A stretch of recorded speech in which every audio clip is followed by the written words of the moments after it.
Hello, and welcome to the podcast. This is Every Trivial Fact.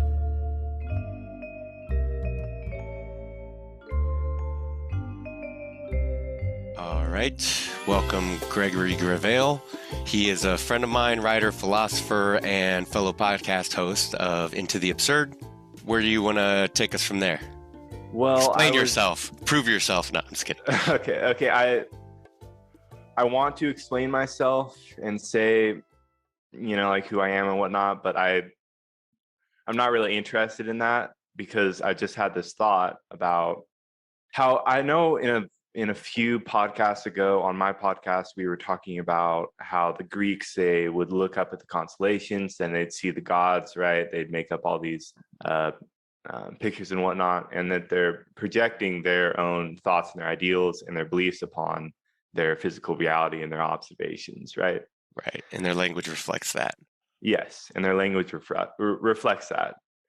And I just... Well, our language reflects that too.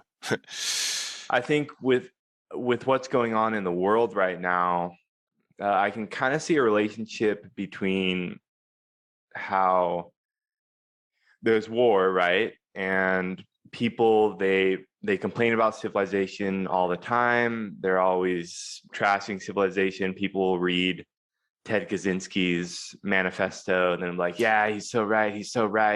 And then they'll go back and then they'll go, to the bar, grab a beer with their buddies, and then they'll go. Well, I mean, it's the irony of supposedly speaking to, fighting the machine, raging against the machine, destroy the machine.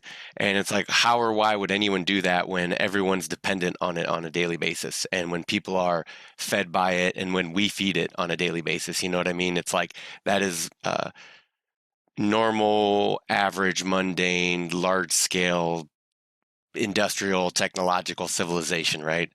Yes.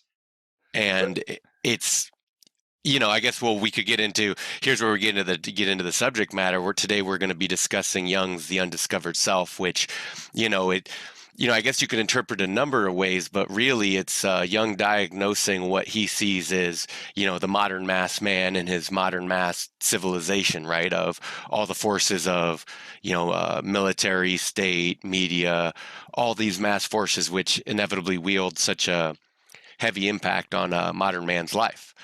And, he's really expressing it in direct relation to the advent of the modern nation state and its large-scale idealistic movements such as communism, fascism, right?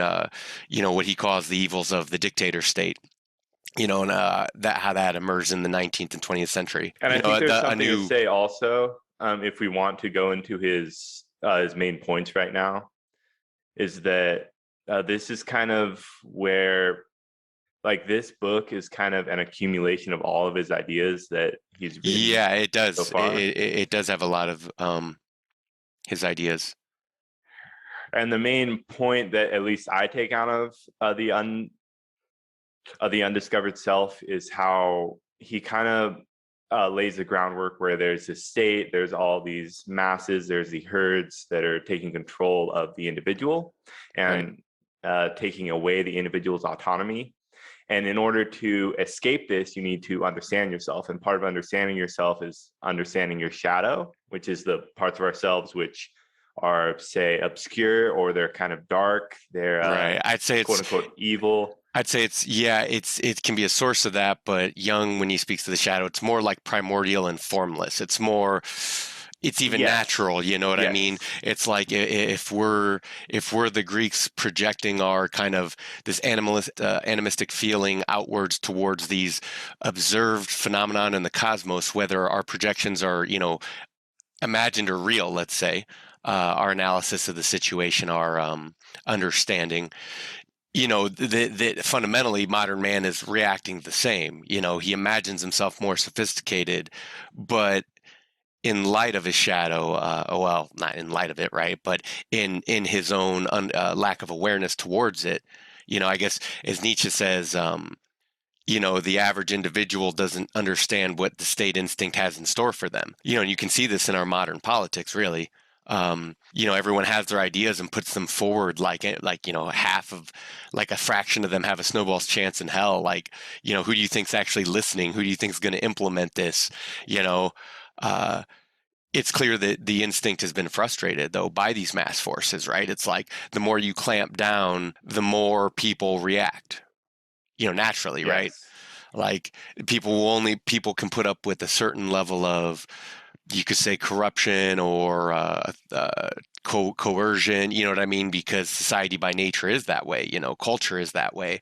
It's the origin of culture is the state, and it's always been a brutal and repressive force, right? It's always been an iron shackle between men. And I guess as modern people, they don't, it's easy to assume that because Western civilization has been so productive and created so much wealth for a lot of people, that now we can focus on other things, and now we've evolved past, you could say, like our shadow, as if it was never even there, as if it was a simple matter of rationalizing. And right now we're basically summing up, honestly, probably those first few pages of notes we put together. But there's Yeah. this notion that we've evolved past that, and it's just not true, because the individual psyche is a mess of symbolic and felt and understood or not so well understood phenomenon.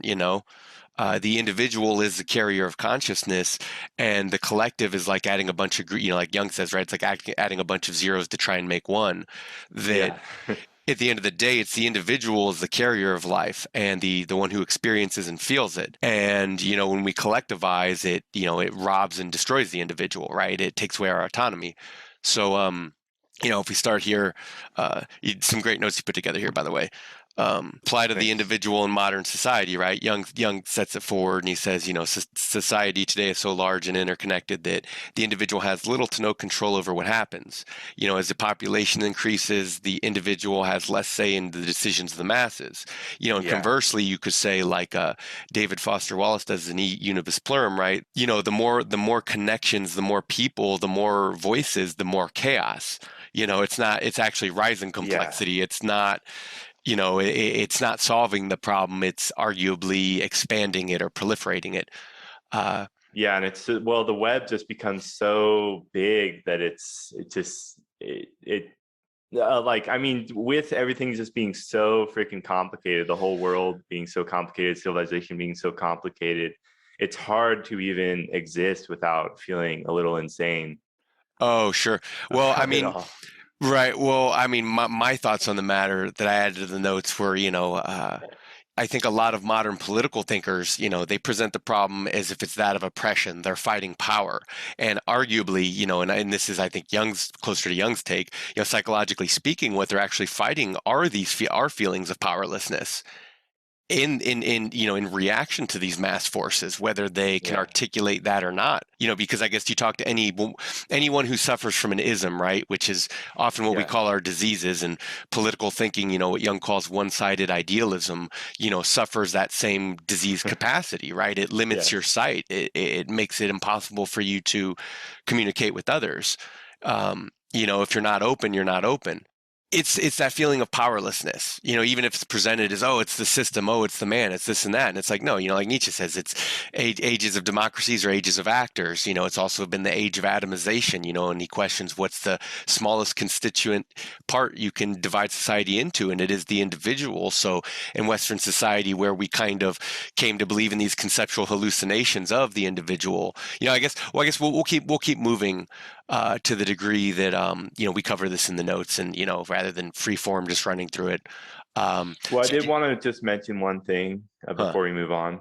It's not just a feeling of power, a feeling of powerlessness. It's also the psychological split between the desire for security Oh yeah, and sure. safety Oh versus yes, the desire for freedom and power. right. And then yet conversely, society and government, again, back to the notion that it is an iron shackle, that it is coercive in nature, often repressive in nature. Uh, that most people do go along to get along, and they don't necessarily harbor psychotic delusions and, ideals necessarily as far as the true believers do when it comes to societal destabilization and mass movements. But when you actually consider that that's kind of the banality of evil, you go along to get along, and before you know it, you're trapped in a situation. I think a lot of people think of, whether it's speaking the truth, and I mean more like the cold, hard truth or the ugly truth rather than like some sort of idealistic, powerful truth, because you can say it's powerful, but often it kind of destroys the mind, right? Because it kind of opens you up to that abyss, I guess, is one way to put it. Let's get into maybe how the individual is sucked up into the herd, since rationality can only sway you so far. Emotions generally take over rationality.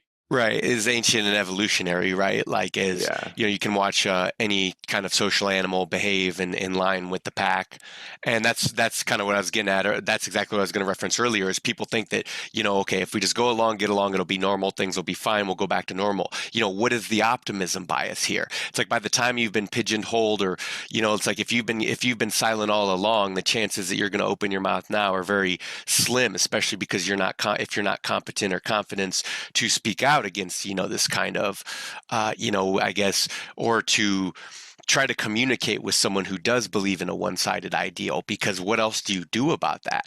Yeah. They're telling you, what they're really saying is you're an enemy, whether it's ideologic or hereditary. And I guess it's funny to me because in a country like America, where are very sensitive about things like racism, that you can hate people for any number of reasons, just not hereditary. Ideologically, you can hate them for their beliefs. It's like, don't get me wrong. I mean, we have this civilized, persona of, no, that's not what we're like. But I think our modern politics our media tells you the exact opposite. Yeah. We see it play out on a daily basis. Uh, and propaganda and all that's another matter. And, we could bring George Orwell and, Politics in the English Language, which is a relevant essay because he talks about how it's manipulated and done through language. And he's famous for talking about double speak and all these other approaches Yeah. and propaganda of these modern kind of tactics for the Well, and nation state Jung, people. Jung talks about that later on when he says that language has sort of become a god to us, where Yes. we put certain emotions and feelings into certain words, like But the it's state. degradation. It's degradation Yes. of language, and Yeah. in what Orwell questions, because he says he's like, well, I've only seen and observed what I have over here. He's like, but I do question, because he doesn't claim to know, but he says he questions when things went south in China in terms of dictator states, and same thing in Russia. He questioned to the degrees that language had also been corrupted there. And when you think of that they were producing their fair share of propaganda and doublespeak and all that, and they're doing it right now too, uh, Yeah. given world events. So they're controlled by, generally, people fall into the masses because they barely even know what they want. And then, if someone comes along with a better ideal, Young speaks of this, right? Like, there's nothing, if someone doesn't know any better, there's nothing, the moment some snake oil salesman comes along, or the moment some cult leader comes along and sells you some, heroic or pretty vision, what's to stop you from believing in that? And then again, Yeah. people say, but no, we're modern, we're sophisticated, we're scientific. And this only, as Young speaks to the scientific zeitgeist, right? It further alienates man from himself. It levels us off and rounds us down. It's impossible to take into account the individual because they are such a unique phenomenon. Nietzsche speaks to this, Emerson speaks to this, Young speaks to this. I'll go ahead and say it now. Like, we covered this in a long and winding, something like 8 or 9 part series on Emerson's self-reliance, and I think Yeah. yeah, but we'll keep moving here. So, Um, as you say, most people lack the identity, strength, culture to resist the mass movements, state, yeah. media, you name it. People at the bandwagon, right? You see it at an early age in kids, even if they can kind of organically play spontaneous games, there's also the influence of whatever, advertising or marketing forces, come play this game, come buy this toy. What are the other kids doing? Right? Because our social fabric is very important to us. Our world isn't just the physical world; it's also the world of relationships, which Young also gets into. But we'll, so I guess I could say it's relevant that so much of modern life is kind of transactional and invisible to large degrees. You know what I mean? The Well, personal and individual cost. it's really all about relationships at the end of the day. And I mean that in the sense that I'll agree. okay, so let's say you have a girlfriend, right? And you have feelings like you want to break up with that girl, right? And then you Right. go and and because you want to break up with her, you don't try to work on it, you don't try to fix it, you don't open up, you don't do any of that, you just repress your emotions, and then you break up with them, and then immediately you're like, oh shit, like because that was really hard, and now things are all scary, like things are messed up, and then you kind of want to go back. And then I bring this up because in the context of civilization, we have a relationship with civilization. Civilization gives us safety, it gives us support, it makes things easy, but at the same time we complain about it and we're like upset about all the things that it does. And Right. so we want to break up with it, right? We want to like start a war, we want to Destroy um it, go hold the destroy it. incendiary torches, yeah, all that Yes. stuff. Well, Yes. I'd say this though, it's Nietzsche points out that the drives for decadence are not the same as the drive for health. And I think as civilization kind of rots and decays, you see it, people do become regressive, more impulsive, that society's largest losers, the idealists, that they do want to hold the torches aloft and burn it away. They imagine it's an external battle, but it's internal. They can't or won't realize themselves as products or embodiment of that rotten decay. And I think, that desire to protect or create some ideal to hold on past its expiration date, because let's say you realize things are done with you and that girlfriend, but you want to hang on. It's like, dude, you're just going to only further destroy and maim what you're trying to hold on to past its expiration date. The things that made it worth protecting are gone. The thing, right? If it's gone and dead or rotted and decayed, it's like, well, you need to update your model. Something has to give. Yeah, and And that's it, like, okay, an organ in your body stops functioning. It's like an important organ, a necessary. Like, can you go on? No, you either need a replacement or you die, or right, you either need some sort of treatment, and if not, you're done for. And, yes, it goes for the body, it goes for a car, it goes for the complexities and machinery of a large scale civilization. We should keep moving here, though. yes, So people know the parts of themselves that are visible. They identify with the persona, which is that's the need to lie in wider civilization, let's say. Most that's the mask people wear. And most people are wholly unaware of the unconscious mind. Self-knowledge, as Jung says, is often very limited, rare, and it often comes at a terrible price, right? Only through abuse, trauma, realization, staring into the abyss, navigating the labyrinth, suffering alone, like whatever you want to call it. And then I added a note here, I said, ask Nietzsche, not in reference to his sanity, but his pain, his disillusionment, his disappointment, his anger. So you have a quotation from Jung in here. Any theory based yeah, on experience is necessarily statistical. It formulates an ideal average which abolishes all exceptions at either end of the scale and replaces them by an abstract mean. And while the average can be valid, it does not always represent reality. Quote, if, for instance, I determine the weight of each stone in a bed of pebbles and get an average weight of 5 ounces, this tells me very little about the nature of the pebbles. Anyone who thought on the basis of these findings that he could pick up a pebble of 5 ounces on the first try would be in for serious disappointment. And I think he goes on to say also that he's like, maybe you could examine every pebble in that field and find that none of them weigh 5 ounces, right? yeah, You know, so absolute reality is predominantly the character of irregularity, end quote. It is thus that self-knowledge cannot be held if one is to only look at statistical averages, because knowledge requires observation of a unique individual. Again, if you're applying theories, if you're leveling and averaging someone off and not actually considering what went into this, like, you are blinding yourself to what's before you. yeah. Well, this is probably one of the You could see most in all important forms of points thinking. in the essay, because I think a lot of people get trapped in these mental ruts where they Oh, yeah. Oh, shit. We talking about like the philosophical ones, like, oh, but the self isn't real and it's fictions. And not, you talking about any of that stuff where you just get uh, lost in the weeds of existence, well, like I mean, abstract or existential hell not or necessarily that. pessimistic hell? It's more like you get box You where talking about the like cubicle people? You talking about like the bean counter approach to life, where everything is just like you got all the little facts at hand to just dismiss everything? Well, it's like I I have think of it this as like brain in a choice or I vat have or this orca. choice. Like people think that they have like only two choices that they can make, and they get stuck on these two ideas and they can't think outside of the box for like a novel solution to anything, right? They get stuck on like, oh, I need to get gas. How do I get gas? Or like, how do I get Well, if you're implying that our thinking can be obsessive or one yes. singularly minded, I'd agree 100%, you know. That's what I mean. We get like caught on these like Oh, well, it I needs to think be this it's way. right. Well, I think, you know, and it's best exemplified in religious thinking, in idealistic thinking, you know, one way or the highway, Yes. right? Uh, And so let's see. Knowledge comprises understanding and vice versa. Doctors treat sick people, not abstract illnesses.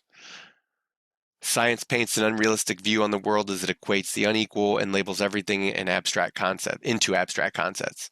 You know, Jung says, quote, "We ought not to underestimate the psychological effect of the statistical world picture. It thrusts aside the individual in favor of anonymous units that pile up into mass formations." You know, this makes me think of Ellison's The Invisible Man, right? yeah. Like, and again, he talks about color not as black and white, but the absence of color, right? That rounding down process that, you know, you don't see color, you don't see a man, you know, you don't see anything at all. Yes. So at the highest point, the abstract idea of the state becomes the principal political reality. You know, this is the one-sided idealism of statists and authoritarians. The individual is then alienated from their personal responsibility to be moral or survive because it's delegated outside themselves, right? And this is the state is happy to take on that extra responsibility because its power increases and people's power is decreased. So they become alienated from that, which includes, I'd say this, it also includes relationships. And this is part of the modern depressive era, you could say, I think, is that people do feel alienated from themselves and one another. You know, what's more definitive of, like, let's say, nihilistic and other kind of, you know, growing pains? Well, people are lonely and they're in this we're just so quote unquote civilized these days that it's hard when we have these animal bodies and we have all these animal thoughts and instincts. It's hard to express those in such a Oh, civilized world. well, that's why you have to sometimes go out into the desert and howl. But so the bigger the crowd, the more negligible the individual becomes. Scientific rationality diminishes the value of the individual by putting the needs of the herd and the average above the needs of the individual, Yeah. i.e., numbers and rationality above personal feelings and emotions. You know, and that could be someone could be asking you a simple, earnest request, or they could be saying, "No, I want you to disregard your entire personal experience and feelings to insist that I'm right and you're wrong." Yes. Talking about the way the modern coercive thinker, let's say. And then, you know, I guess what comes to mind here is this is the the difference between, you know, we can have a general welfare, we can have a public welfare, you know, we can have, oh, the well-being of democracy, right? Like we can have all these euphemistic terms. But, you know, this is why, like, nowhere in there is like, is there an quote unquote individual welfare? There's not a Greg's welfare. There's not a Mina's welfare. That's not part of the government's deal, you know? Yes. So this gets into religion as the counterbalance to mass-mindedness. Yeah, and that's the second, I guess, chapter two, or maybe it's a second essay within the larger essay. For the most part, I think what this chapter, it's kind of an introduction to how, in order to stay away from mass mindedness, stay away from being sucked into the herd, you kind of need religion. And by religion, I mean, or what Jung means, at least in my opinion, is something to stand by, some sort of ideal that you can always use Yes, an when extra it's like mundane there. grounding principle outside the immediate grips of these mass forces, something that exists Yes. outside of it. You know, and he Yes. does, yes, he does inevitably, you know, Jung often comes to Christian conclusions, and, you know, you can't blame him because he's just saying this is what our culture has on offer. And of the Christian religion, and, you know, we'll get into this shortly, but, you know, he talks about it, it has more symbolic and mythological value than it does literal value, right? Yes. And that the actual function of religion serves as a counterbalance when people don't understand why there are limits. There's like, okay, there's a reason why there's there's supposed to be limits on individual power, on the state's powers, and on the collective's powers. You keep those in balance so one doesn't destroy or consume the others. Yes. And then absent that mediating process, absent that workability of these large scale complex forces of man and man and machine, that are, you could say, maybe this, it may be idealistic, but our humanity is supposed to be preserved therein rather than just rendering it all down to ugly machinery. And I guess this is a lot of political and cult leader tactics, is to say it's a trickery and it's a scam, and this is why you need to believe this, and this is why you need to follow so, and this is why you need to fight these fights and believe these thoughts and say these things. Yeah, well, a lot of it's also fear, right? They're not Oh, 100% the sure fear in what it's they huge. know, Yeah. so they have to project their own doubt on other people by forcing them to believe what they actually aren't 100% sure Right, thinking and themselves. because the state, fights in the name of general and public welfare against things that we're supposed to be afraid of, whether it's a pandemic or another nation state, you see how immediately it's like, it doesn't even matter what it is, plague, famine, war, death. It's like immediately, here's a cause. This is a cause for more belief and more faith. Give us more power, right? Like a man flies, these terrorists fly planes into a building, and now we need the Patriot Act, right? Like now Yeah, we need further legislation as to why the individual should be further powerless, and yeah. subject to state forces and interrogation.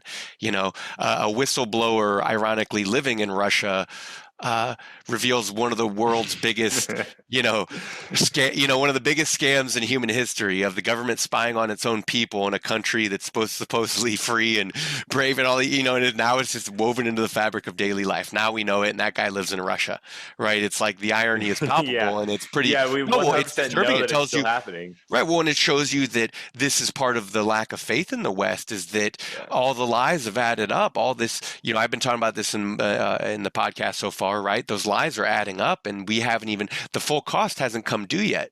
We could see there's going to be big power plays here, because we've clearly reached certain tipping points in the advent of large scale civilization. It's like, this is no less revolutionary than any other point in history where, a pivot of sorts is required, and then it's a question of how people follow through. Well, I mean, it's obvious that things have gotten too big and the world has gotten too small, Yeah, and if that makes any sense. that's a great way of putting it, because we have the information at our fingertips, and you see that a lot of people lose their minds. I mean, I sent you a few links to this one conspiracy theory channel where it's like, it's half rational, intelligent thought and discussion, and half just, like, now we're into aliens and time, or, not necessarily aliens and time travel, but, might as well be, in terms of actually trying to diagnose the world situation and the political situation, the psychological situation of modern man. But, well, I mean, it's like you hear these things about COVID, and then you're like, oh, wow, there's some virus in China. Okay, whatever. And then a couple months later, it's in the United States. Well, hey, And then you're thinking, what the fuck? I'll go on ahead and put it forward, man, that, like, I remember I was going like, okay, there's a biolab there, and then they're like, no, it's not that, and then, oh, maybe it is that, and this is in the news and the media, mind you, and then from there I was like, I wouldn't put it past, like, if I'm a ruthless dictator state, like, if I'm like the CCP, then I could talk about, and we're gonna get into this too, because Jung talks about, people totally lack an imagination of evil, and to me, this is the banality of evil. They lack the imagination, so when they stumble into it and commit it themselves, this is why the self-knowledge is so important, because Yeah. people don't realize they have that potential in them, and they go along to get along, and the coward becomes synonymous with evil therein, because he's complicit.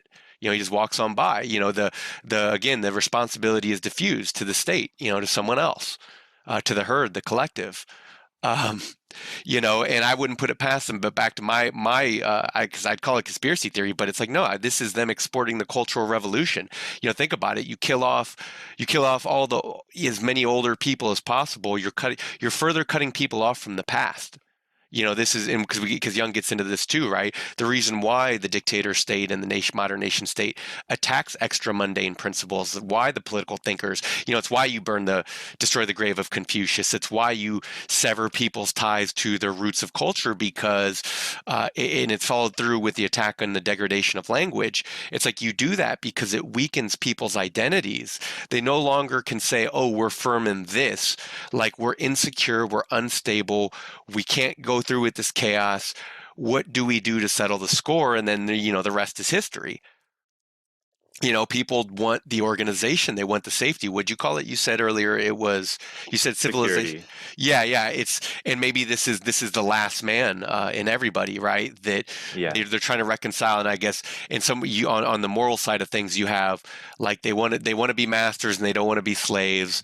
And then on the psychological side of things, there's your principle that you put forth. Well, I guess the Young put forth, but the way you put it, that drive for both safety. Because again, if I sell you visions of doom and say, like, oh, this is why we need to go to war, Greg, you know, uh, and then I give you an ideal that you're not that you're not educated enough to resist, and that you're not.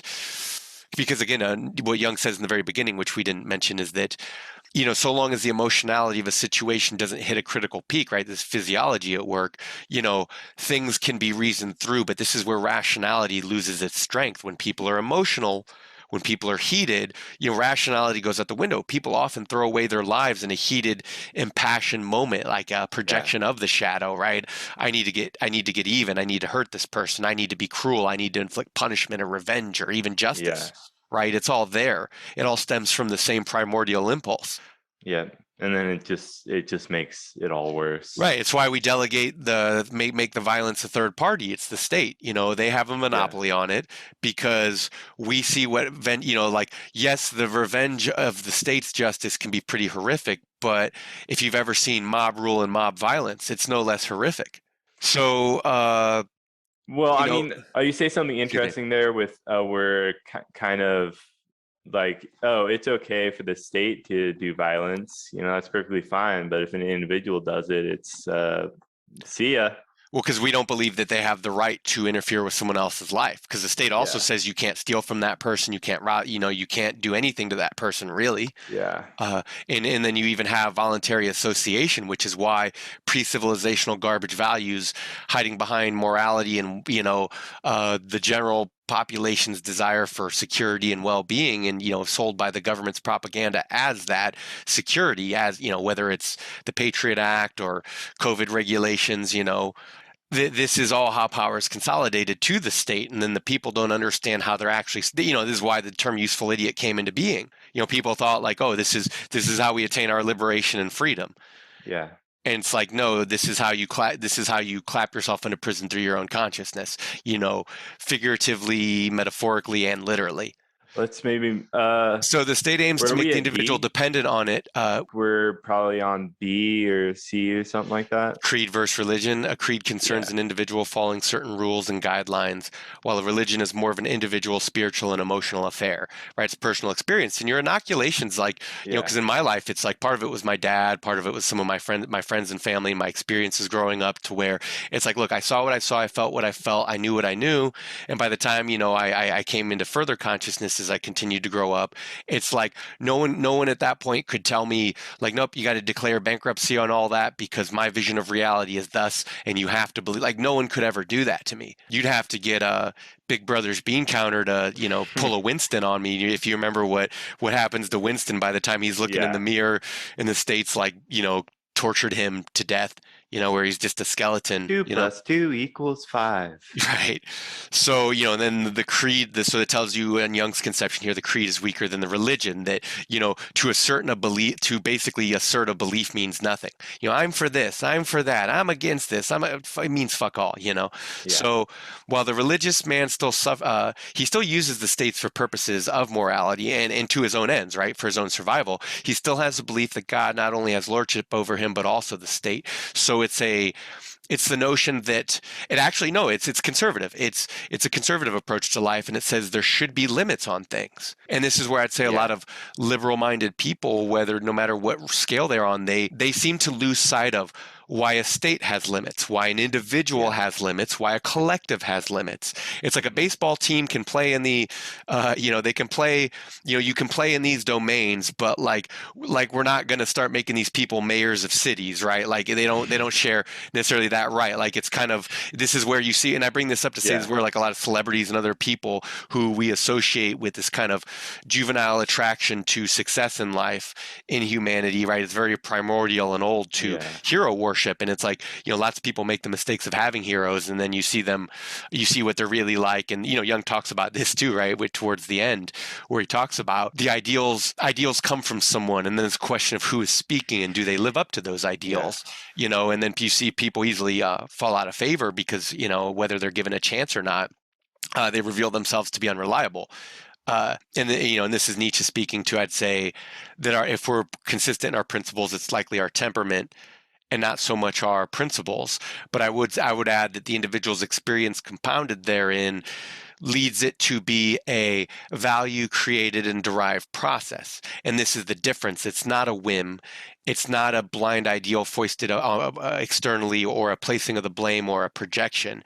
It's your own personal understanding, of how things can, like, okay, I'll give you an example. My nephew said to me one day, like he said one day, at about age 13, 14, he said he realized how he could one day become homeless if he wasn't careful.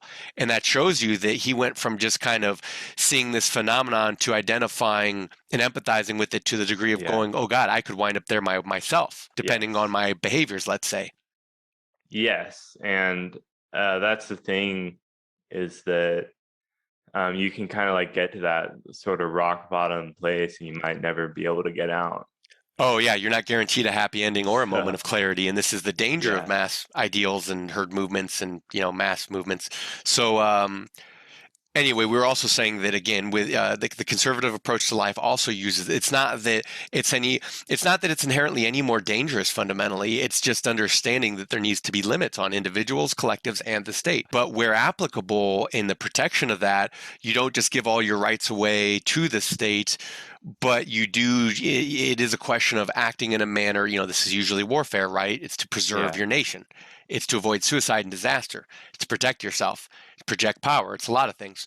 Um, so religion in this regard is a function. It's an extra mundane grounding principle that grounds the individual outside the immediate realm of the senses, including the state and its influence. And when I say realm of the senses, I mean in the same way a child is influenced by every toy that's marketed to it, just about that captures its fancy. That religion is the thing, the adult understanding that says no, you can't in fact generally buy all the toys, and if you Yeah. can, you wouldn't be able to play with them all. Or you'd be sick of them anyway.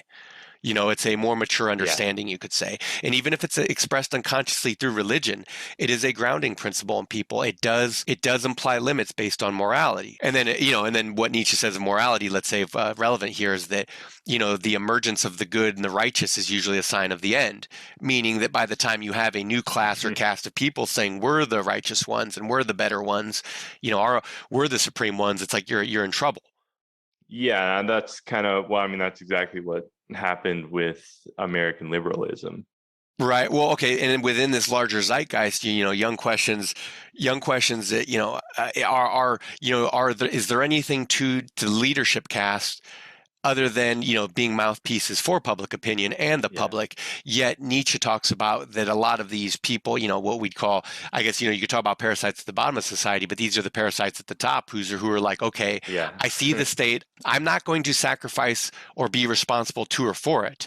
I'm going to use it for my ends, and to those ends I will sacrifice everything. And this is Yeah. Nietzsche in the Greek state writes, quote, in face of the political world of the Hellenes, right, the Greeks, I will not hide Yeah. those phenomena of the present in which I believe I discern dangerous atrophies of the political sphere, equally critical for art and society. If there should exist men who, as it were, through birth are placed outside the national and state instincts, who consequently have to esteem the state only insofar as they can conceive that it coincides with their own interest, then such men will necessarily imagine as the ultimate political aim the most undisturbed collateral existence of great political communities possible, in which they might be permitted to pursue their own purposes and restrictions.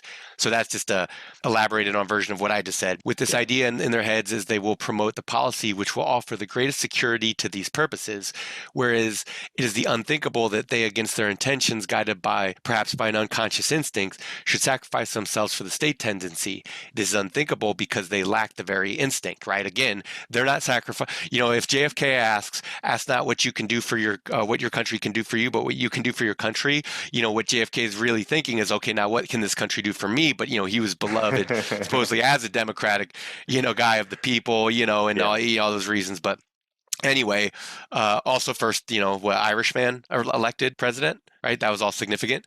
Yeah. So all other Well, I cit- mean, the thing with that is that first when you hear that, it's like, oh yeah, that's patriotic, and then yeah, well, and then later on, he's wait, what encouraged. did you Yeah, yeah, say? yeah, yeah. Well, I mean, but where is again? Where I guess we could ask, where is the line? Because Yeah, okay, you tell me, can everyone just cheat and game the system? Because then there's no game anymore. yeah, Like then it breaks down quickly. If everyone's cheating and gaming and lying and lacking in their responsibility and duty, like what happens? Things fall yeah. apart. Have you ever seen a business very poorly run? It's like that. They don't Yeah. last. No, they And I don't. guess it goes on to say, it reminds me of this. It's like, in that regard, let's say you don't own a business, you build a business, and then you maintain a business. And I think a lot of people who kind of have easy attitudes towards money and wealth, like they don't understand these things, especially if they've never attempted or tried or been a part of something like that. Yeah.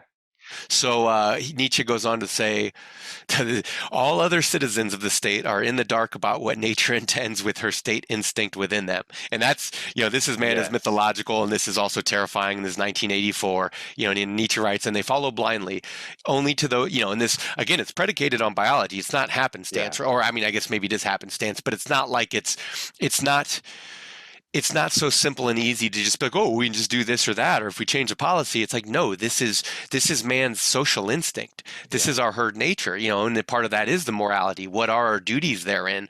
But when it's a collectivist affair where everything is designated again to the higher ups or to somebody else, you see that this, and this is Nietzsche saying, this is why public opinion is private laziness, because you're not actually taking responsibility. You're not actually thinking things through. You're delegating your thought elsewhere. And this is what Orwell talks about in line with this. This is why Orwell talks about the danger of the degradation of language, and that Yeah. when everyone's using slogans and propaganda and ready-made phrases, it's that you're no longer even thinking anymore. You're letting other people and other thoughts do the Yeah. thinking for you. You fall into it, and this is what, I guess why Jung calls this wider phenomenon a psychic epidemic. Even if we can say, well, in some regards, it's actually a return to the mean. It's it's denoting ourselves and dividing ourselves based on pre-civilizational values, like, okay, now we're going to be more tribal, now we're going to separate Yes. ourselves based on racing. All right, it's moving away from what have long been, they might be ideals, they might be moralities, but and they might be fictions in many regards, but they have been, from the Magna Carta to the present, right? It has been a slow Yeah. recognition of civilization being a citizen is property rights. It's rights that the government can't tread, even in the Well, we're getting Bible. so locked in by Right, all right. Well, these words and even I mean, phrases, Young brings up Paul later, but even Paul before he was martyred, you know, before the Romans didn't just arrest him like he was a piece of garbage. They're like, well, he's a citizen, so we were gonna treat him with this due civilizational process at least, right? Yeah. So, citizenship has always meant something. It's not. It's actually very rare. So, but I mean, look at the difference. At the height of the Roman Empire, like how many actual voting people were there? Not that many. Same thing in the Greek Yeah. Empire. I think at the height was it supposedly 8,000. 8,000 versus a country of 350 million. How many of which are actually adults and voting age? And you go from there. And then there's a question of how much that is just in an age of mass forces, how it's almost a symbolic residue or leftover. And I think this is why a lot of people are kind of fed up with democracy and capitalism and things like that, because it does just seem like it goes nowhere and does nothing. Well, It's like yeah, and it just the seems like engines you're that so drove it locked forward, in or and yeah.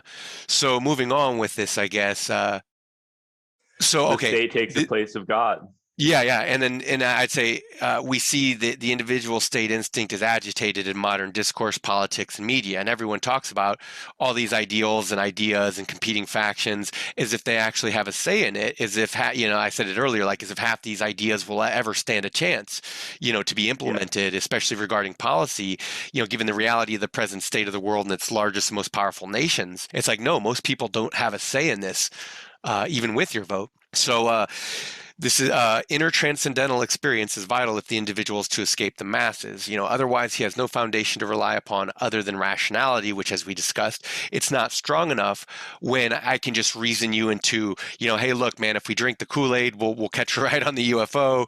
We're gonna go make utopia in South America. We're gonna go live on an island with Jared Leto, like whatever it Yeah. is, or these vaccine mandates or whatever it is gonna make you safe and protect a democracy. whatever it is. But, and that's the thing. It's like, dude, when the zeitgeist is ever changing, the goalposts can forever be moved, pushed along by public opinion, and all this is you wrote right here, public opinion is entirely useless if no one wants to think for themselves, right? If it's all just a lazy unexamined belief of some vision of victory and progress, it means nothing. There's no substance there, right? Yeah. It's ghosts in the wind, especially in this, your note here, because we are more emotional than rational in nature. And, Nietzsche speaks to this when he says, our thoughts are only the shadows of our feelings, only ever half the weight, let's say, this paraphrase, because I don't remember the exact quote. Emerson also speaks to this, but it's like you as the individual carrier of consciousness, you have your depth and breadth of feeling and understanding and emotion, and you can try and relate that and express that and share it with others, and others can relate and identify and say, I've been there too, and I felt that too, Yeah. but the collective can never say that of itself, because of its own nature, it's a designated scientific fact or assumption, Yeah. like this mass is this, it wants this or that, this is its theory, this is what it's attempting. If we change policy, this will happen. If we give the government more power, that will happen. If we teach different things in school, we can achieve these aims. Yeah, and I think people get lost in the blueprints so much, get so lost in the plans and whatnot that they don't actually realize that you kind of build it as you go. Oh, yes. They don't realize that every little step is there. It's almost like they're waiting for it to be built, that they fail to realize that they've already put another nail in that coffin. Yes. It's like by the time you get locked into whatever changes you've implemented, this is the future. This is that age-old ancient concept of the future sneaking up on you from behind, or maybe in Yeah. Nietzschean terms, eternal recurrence, Well, it's like, how that, did I even make that choice? Like, why did I make that decision? Was I just getting obsessed with this idea and then I just didn't well, think it all the way through? repetition compulsion, our Yeah. own developed neural pathways over time, and habit and behavior and belief, something. And then it's easy to assume that, well, because this worked yesterday, it'll work today, but experience is like fashion. Again, what worked for the founding fathers might not work for America at 350 million people. We don't know, it's not that was never a guarantee or a promise, right? This is an ongoing Yeah. thing.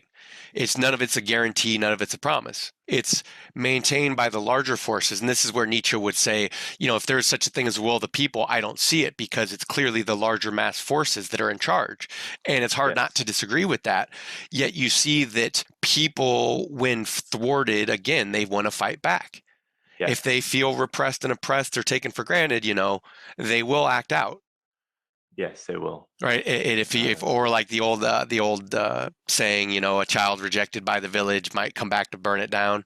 Those sorts of things all come into play Yes, here. yes, exactly. And I think one thing is that they get We're rejected. talking about individual psychology now, right? Yes.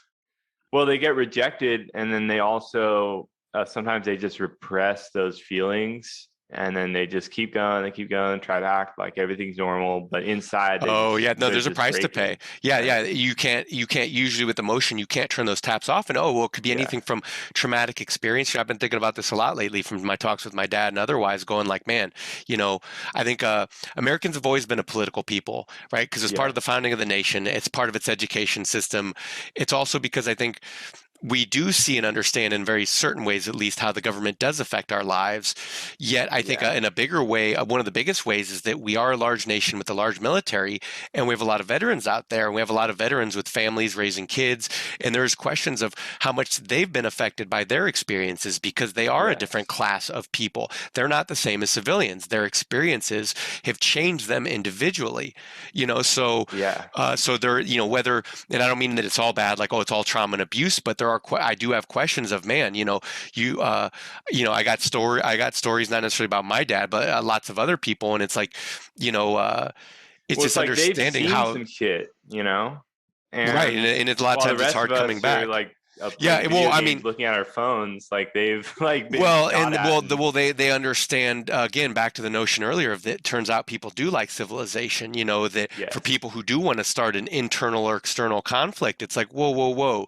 Like you don't know again why are there limits here? Maybe why shouldn't we go to war in this case or in that case? Or basically, it seems like every chance that comes along, whether it's to go to war internally or externally, it seems like Americans are on it. You know, we are very political activist type people where it's like here's another cause for division. Here's another reason we can hate each other, right? Here's another projection of ours. No, I think it speaks to the Yeah. split in our consciousness, part of why we're such a violent people. I do think our media plays a part. I think our military Yeah. plays a part.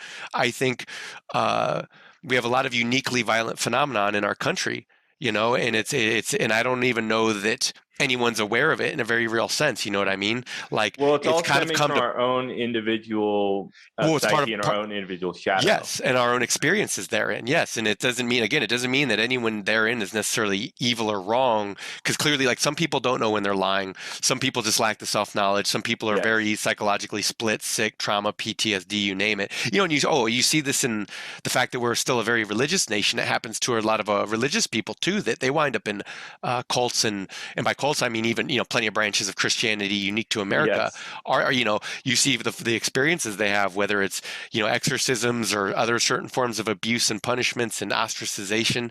Yeah. Like I think we have a very widespread, like we have a weak culture in that regard. It's why even though a lot of the cults never grow past a certain threshold, it's why this land has always been so ripe for cults. From Yeah. the foundations of new brands of Christianity to alien cults to you name it, to your Charles Mansons to even your Ted Kaczynskis. It's like, well, Yes. why? It's because It's people. strange. No, well, I think part of it is our sense of freedom, that we think if we just act this way enough or think this way enough, maybe we can affect this positive change. Like there is that, not we'll call it the what you and Hunter S. Thompson both call the mystical fallacy, that end of the light fallacy. That there's a light end of the light of the tunnel fallacy. Let's say Yeah. that's what you guys called it. That that you get your happy ending, or that that your ideals are going to work out like you hope, or that your political action is going to pay off like you hope, whether it's anarchistic or leftist or conservative or right wing in nature. Have you read Candide by Voltaire? No, no, but Voltaire's fun. Okay, well, if you really want to get into He's a this, master at moralizing. Yes. yeah, well, if you really want to get into this light at the end of the tunnel fallacy, Candide is probably one of the best books to go into that, just because it's about this guy who tries to travel the world to find the best of all possible worlds. And at the end, after having just seen war everywhere, and he gets into all these really bad situations that are horrible, at the very end he's at this farm with a wife that he doesn't really like, and he's just working every day and super boring, and he says, well, I guess this is as good as it gets. Right. Well, that's the movie As Good as It Gets, where the guy asks, like, well, what if this is as good as it gets? Modern Yeah. movie, same question. Jack Nicholson, right? Yes, Um, yes, I've seen it. yeah, it's cute. It's kind of cute, but it's got its moments.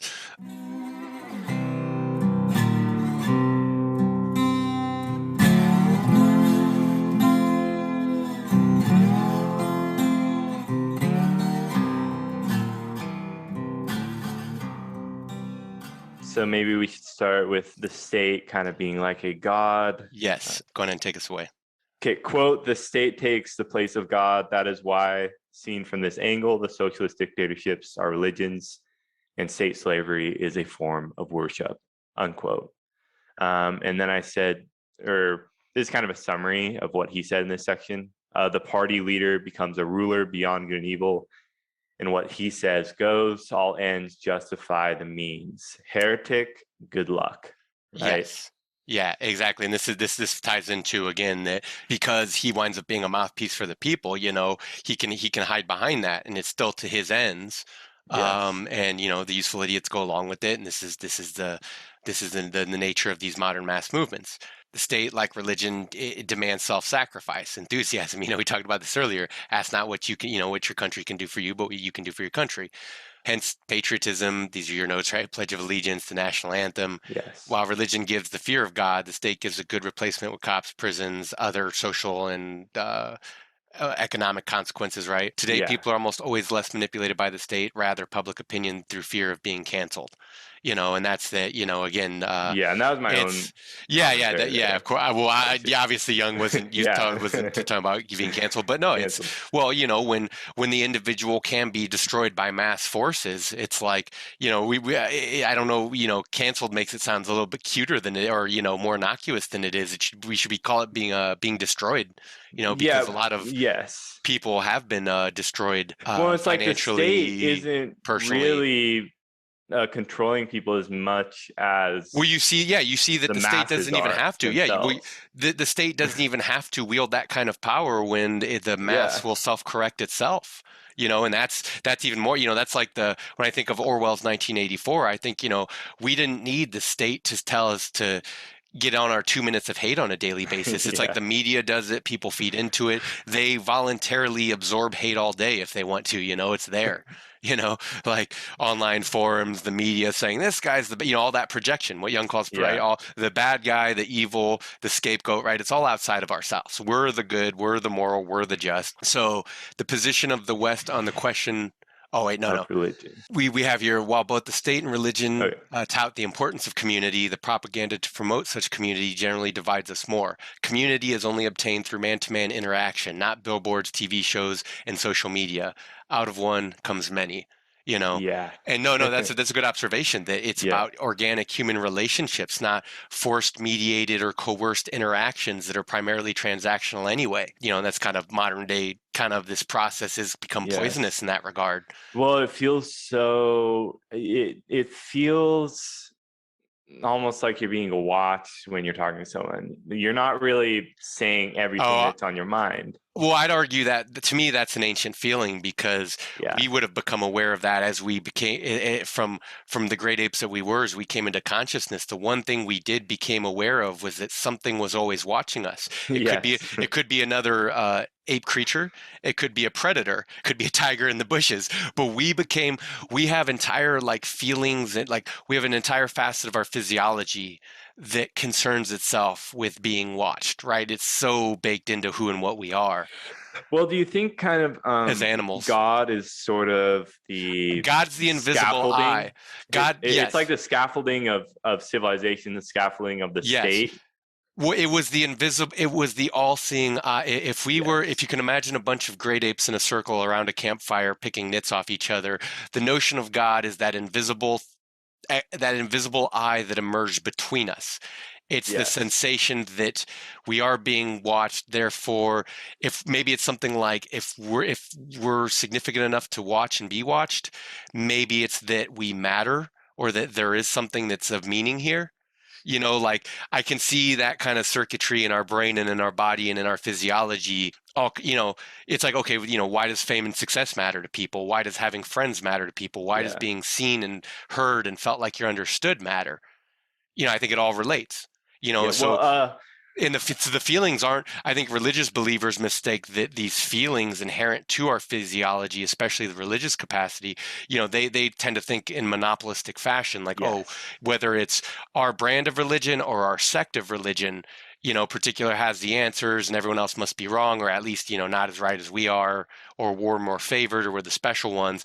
It's like they take for granted that that capacity predates language itself. It predated the language that reflected the natural phenomenon around us in the first place. So I think I need to mention here, just before we go any further, is that Jung, he kind of there's like two different gods that Jung talks about. The He talks Christian about the God. literal God, or like, I guess in this case, the Christian God, right? The man in the sky that controls everything. And then he talks about the God, like as in the inner experience, the Yeah. feeling of God, right? Yeah, but to me, this is why the religious capacity matters. This is why, Yes. when Nietzsche talks about Schopenhauer's educator, when he says something like, that such these modern political thinkers, the kind of crap that they espouse, is proof that they no longer have the slightest notion how different the seriousness of philosophy is Yeah. from the seriousness of a newspaper. It goes on to say such men have lost the last remnant not only of a philosophical, but also of a religious mode of thinking, and in their place Yeah. have acquired not even optimism, but journalism, right? And this could be Orwell speaking, right? Yes. The spirit and spiritlessness of our day in our daily papers. And he goes on to say, and is what this is almost like I almost see the undiscovered self as an exposition on this paragraph alone. Nietzsche goes on to say, every philosophy which believes that the problem of existence is touched on, not to say solved by a political event, is a joke and pseudo philosophy. Yeah. Many states have been founded since the world began. That is an old story. How should a political innovation suffice to turn men once and for all into contented inhabitants of the earth? Serious question, Hmm. and that when people think that they can do away with that, and again, like kind of sweep it under the rug and take the standard age-old approach of no, we're blindly destined for victory, it shows you that, oh, they can't understand the solution because they don't even understand the problem. It tells you everything you need to know. It's why part of why people are so dangerous. You see what Yes. they don't understand and you go, oh, that's exactly why you're dangerous. I think it's the danger of the therapeutic approach to life that does want to kind of deny that there's a beast inside of us. And this is like modern man's misconception, right? That again, we've evolved past our shadow, that, the strength of rationality and sheer morality alone, we can just wrench ourselves out of these bodies with their intensity of emotions and fear and all that other stuff, and that like somehow we've overcome our most destructive impulses is just laughable. It's like, Yeah. no, every time a person is born, that potential for damage and for good, like for good and bad, that good and evil, like that is there every time a person is born. It didn't just disappear. It doesn't just go away. One Yes. person can do a lot of good or one person can do a lot of harm. So, Yeah, absolutely. so this is where Jung goes on to talk about the position of the West on the question of religion. And he says basically the communist state can use its people at will to compete with the rest of the world. Why China is the largest, most successful economy at present. And well, I think this is your words. And the Yeah, only way yeah, to that was my disassemble words there. and the only way to disassemble would be from within. So too is thus the case with the individual and its conflict with the control of the masses. One cannot free another individual from control; they must do it for themselves. Yeah, and this is that extra mundane grounding principle. This is that I cannot, and maybe it is the difference of teaching a man to fish and giving him a fish, right? Like Yeah. and again, and even some of our more intelligent poets understood, and Jung understood. It's like basically saying you can't rationally tell people the way to go. Well, it's why it's never Mhm. worked when we've tried to, or not we, but say the CIA and the United States government have tried to establish democracies in the Middle East. It's never worked because, Well, they have a more totalizing system themselves. It's like, dude, yeah, when your religion is your government, is your social order, is your, it's the four pillars of Islam, right? Like yeah, when it's all one, like dude, democracy doesn't have a place in that. yeah, Like, and a lot of, when not just that, but a lot of them, it's like, dude, they don't want what we have. They see the decadence, they see the rot, they see the decay, and they don't want it. And it's hard to blame anyone. yeah, And similarly, but it's like I can look to their culture and be like, I don't want most of that. And I can look over to China and go, I don't want most of that. And I look at America yeah, and go, yeah, I don't want most of this either. But here we are along for the ride. People yes, question like, well, why does this matter? And what's the concern? It's like, well, because again, you're along for the ride. Even if you yeah, individually can say a more fati, it's like, well, you're still subject to all these forces outside you because it's the larger background upon which you're even coming into consciousness. yes, Like it's inseparable from you. Those are the forces that shape you, part of it at least. yes, So, exactly. so Jung goes on to explain that communism, if seen as a religion, which it most certainly is, cannot be perpetrated by Western rationalism. I think penetrated by Western rationalism because the belief in Yeah, communism is upheld by emotional values. Yes, and to me, a lot of communists, it's like, to me, it's like a modern, it's a modern Christian answer. It evolved from yes, Christianity. It concerns itself with the herd and the least of us, and we got to pay everybody. It's to me, it seems like a logical conclusion to Christianity. Like, and then you hear it in leftist politics that they really do see themselves as morally superior. It's like we are, and Yes. I do question, even though I think that the right tends to understand the left better in America, fundamentally speaking, I do question how much the right understands that part of this divide is a moral and religious divide to the degrees that the left sees themselves as morally superior or the better Yeah. brand of Christian. And some of them even do, believe in God and talk about Christianity and God and yada yada. Yeah. Some of them are even preachers. Uh, Churches being just as full in the East as they are in the West gives no impact on the control of the state. And their power has been decreasing over time, right? In the secularization of Yes. the world and the scientific Weltanschauung and the larger zeitgeist. This is because belief as opposed to intertranscendental experience is nothing when threatened by rationality. Again, the conviction of a belief is a will to stupidity that can ward off all sound evidence and Yeah. like all proof. Like, no, we're gonna see. And this reminds me of Nietzsche saying, fine, a few socialistic experiments are worth it to prove that you guys are wrong and you'll fail. And then we Yeah. had those and it's still not enough. So anyway, belief is decreed as intertranscendental experiences of religion because belief in and of itself is a form of statistical rationality which does not stand a chance in the face of better rationality. Whereas inner experience, yes, we dissected this earlier, right? Yeah. Whereas inner experiences does purely because it defies all logic and reason. And this is where I'll mention Jung again, saying again, if you're not well educated in culture and morality, if you don't have anything to bolster you from the inside, if you don't have that grounding principle, whether it comes from family, religion, experience, you name it, I think it can come in a lot of ways. So, and part of that is the disempowerment of the individual. I think that's one of the biggest rubs of modern life. That even if it's projected outward as, oh, we're fighting the system and we're fighting the man and we're fighting, who we see as atavistic barbarians, i.e., the liberal to the Christian. Uh, that Yeah. fun what they're actually really fighting is their own projected feelings of powerlessness, and there might be, and this is what this would also include, hey, if they experience personal trauma, let's say, like if a I'm not going to say it's always as simple as, oh, who hurt you, like it could be boiled down in a real Yes. simplistic way like that. But again, like whether we're talking, it's not even, I don't even mean that. I just mean that as rational beings with complex feelings and thoughts, that that people are, I think, more easily traumatized and scared and influenced than anyone can really admit or imagine. Well, there's a lot of feelings and experiences that get left untouched. Oh, well, that's a repetition compulsion, right? Yeah. Because we're doomed to repeat the process and refeel the resentments until you regress to a point of pain and understanding. Yes. And you see how people, individually speaking, how this can drive them to desires for revenge. This could drive them to nihilistic beliefs. It could drive them to a lot of other pains. So, and then I think we're at Religious symbols.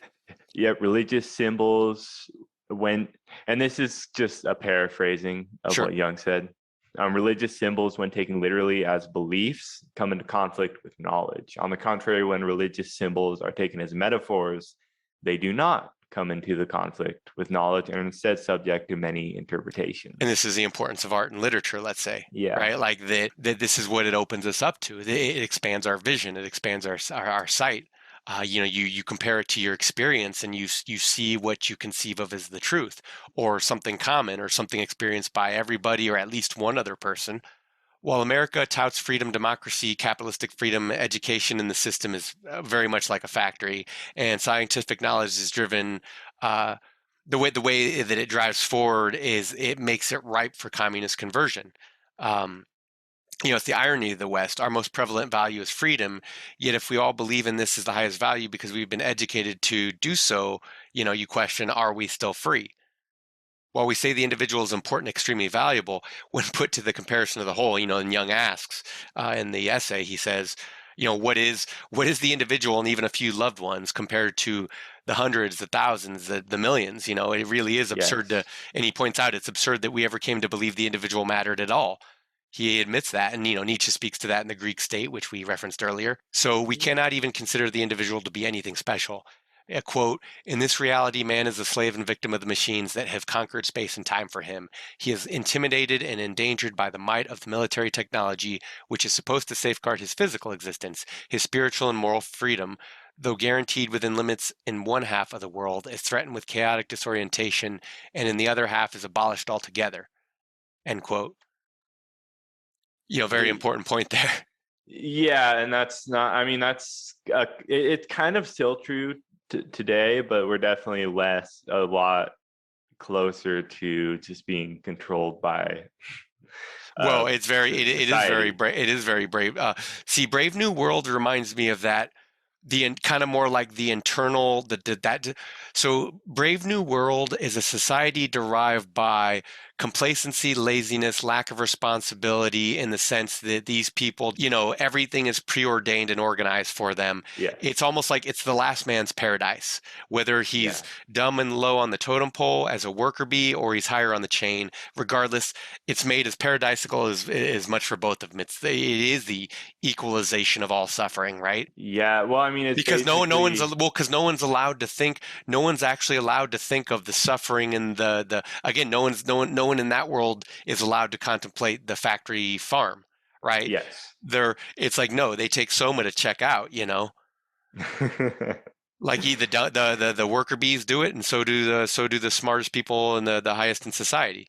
Well, I mean, it's death repression to the highest extent possible, Oh yeah, yeah. It's like, it's almost like, you just, and it's suffering repression. it's sweeping all the dust under the rug and present it. Oh, 1984 or Brave New World would then be the modern Western persona in society incarnate. Like, look how Yeah. nice and moral we are, but it's because because behind the scenes is this horrible machinery.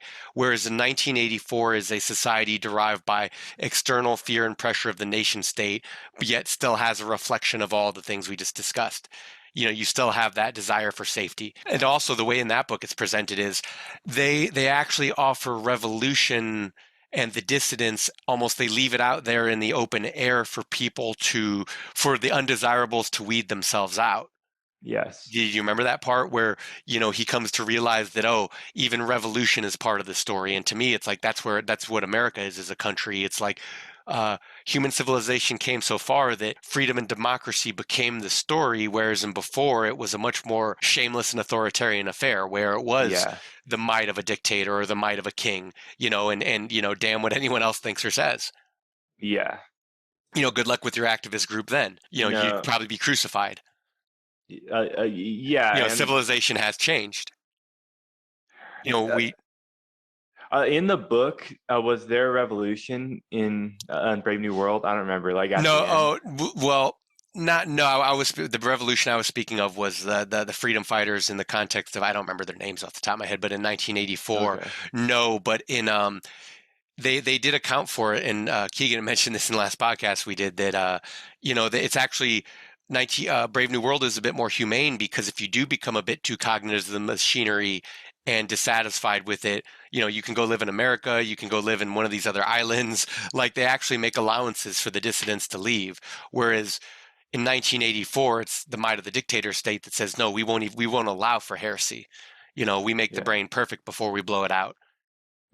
Now, I remember when I first read that book, that's the line that stuck with me more than anything else. yeah. I remembered the torture, I remembered the revolution, I remembered the hope is in the proles. And it's like, to me, 1984 carries something really important because, that delusion, I guess I feel like so much of modern politics, its idealism is the hope is in the proles. And it's like, no, the proles are the idiots who go along with it. The proles are the ones who wind up create every step along the way to tyranny. They're the ones who sanction it because they are that last man seeking to hide. It's almost like 1984 is kind of the reality that's kind of behind Brave New World. Like a Brave New World is kind of painted as fairy tale land, but in their heads, like in deeply repressed, is 1984. Yes, well, That I makes any guess sense. because with enough soma and with, everything kind of provided, and with all order rigorously maintained, within the confines of these straitjackets and these procedures and these methods, you still can't have dissidents, right? Like, Yeah. they still must be dealt with. It's just less, again, it's less overt on fear and hate. Whereas in 1984, you see very much it's all about fear and hate and lying, outright deception to your face. Ministry of truth is, ministry of lies. Ministry of war is ministry of peace, right? All this double speak, all these euphemisms, and this is in Orwell's Politics in the English Language. You see how euphemistic, like, modern liberal jargon is, and how soft and mushy it is, how most of it just falls Department apart. of Defense. Yeah. The individual's understanding of himself. Is that where we're at? Yeah. Yeah. Quote, man is an enigma to himself, Jung writes. Although we can compare humanity to animals with our anatomy, we are unable to do so with our psyche because, and Zaf would say this is where our psyche differs, right? We can differentiate where at the very least, I know I end here and that other beast begins over there, right? The individual likewise finds it difficult to understand themselves by comparing themselves to others because he is unique and wholly different from others. This is, others do not resemble himself and thus cannot fully provide what he needs for self-understanding.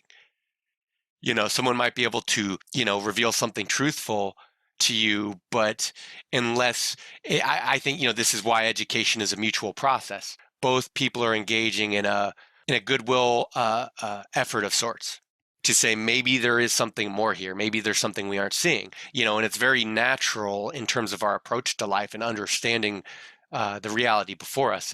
It easily gets distorted though, because we get into later, as Jung gets into later, he says, that our the seriousness of our philosophy has been degraded in the sense that it's what do you call it? It has become abstraction, right? It has become Yeah. just conceptual hell for people. And I think that's what a lot of nihilism is, and a lot of other things are.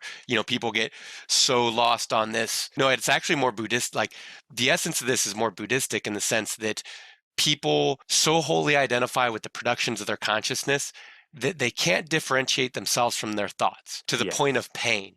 They have a thought and then they feel guilty and bad, or they remember a feeling in the past and they feel guilty. This is the power of human psychology and physiology, right? When Yes. people identify so wholly with the webs of their own spinning, they get wrapped up in them and lost in them. This is Zaf, the mind becomes a prison, and Emerson saying, the man becomes clapped into prison by his own consciousness. Jung says these same things. It's just so hard to reconcile with all of this, and Oh it's well, and hard. with the real social pressures, right? Your Yeah. family, your community, your Yeah. country, right? Like you don't. I assume you don't want to see your civilization fall apart, go to shit, be torn apart by war within and without, right? Like Yeah. and arguably, and again, anyone from your average civilian to your soldier doesn't. It's just a question of, do people recognize the real consequences of their action? This is what Jung Yes. questions later on.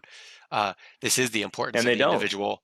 Yeah, no, I mean this is why Nietzsche considered us mythological. Yes. Modern man has mistaken its complex abstractions with any actual further, I think, kind of notion of a metaphysical or even scientific truth on the matter. Yes. It's like we've become so good at navel gazing. It's like, reality can be whatever you want it to be. And Yeah. it's like, no, And again, there's limits on people, individuals, and states, and there's also limits on thought and belief. yeah. And today it's really hard to know who to believe. Oh yeah, there's so much It's information. it's harder than I any tell you, other who I don't time. believe? I definitely don't believe the American media. It's like these are the Yeah.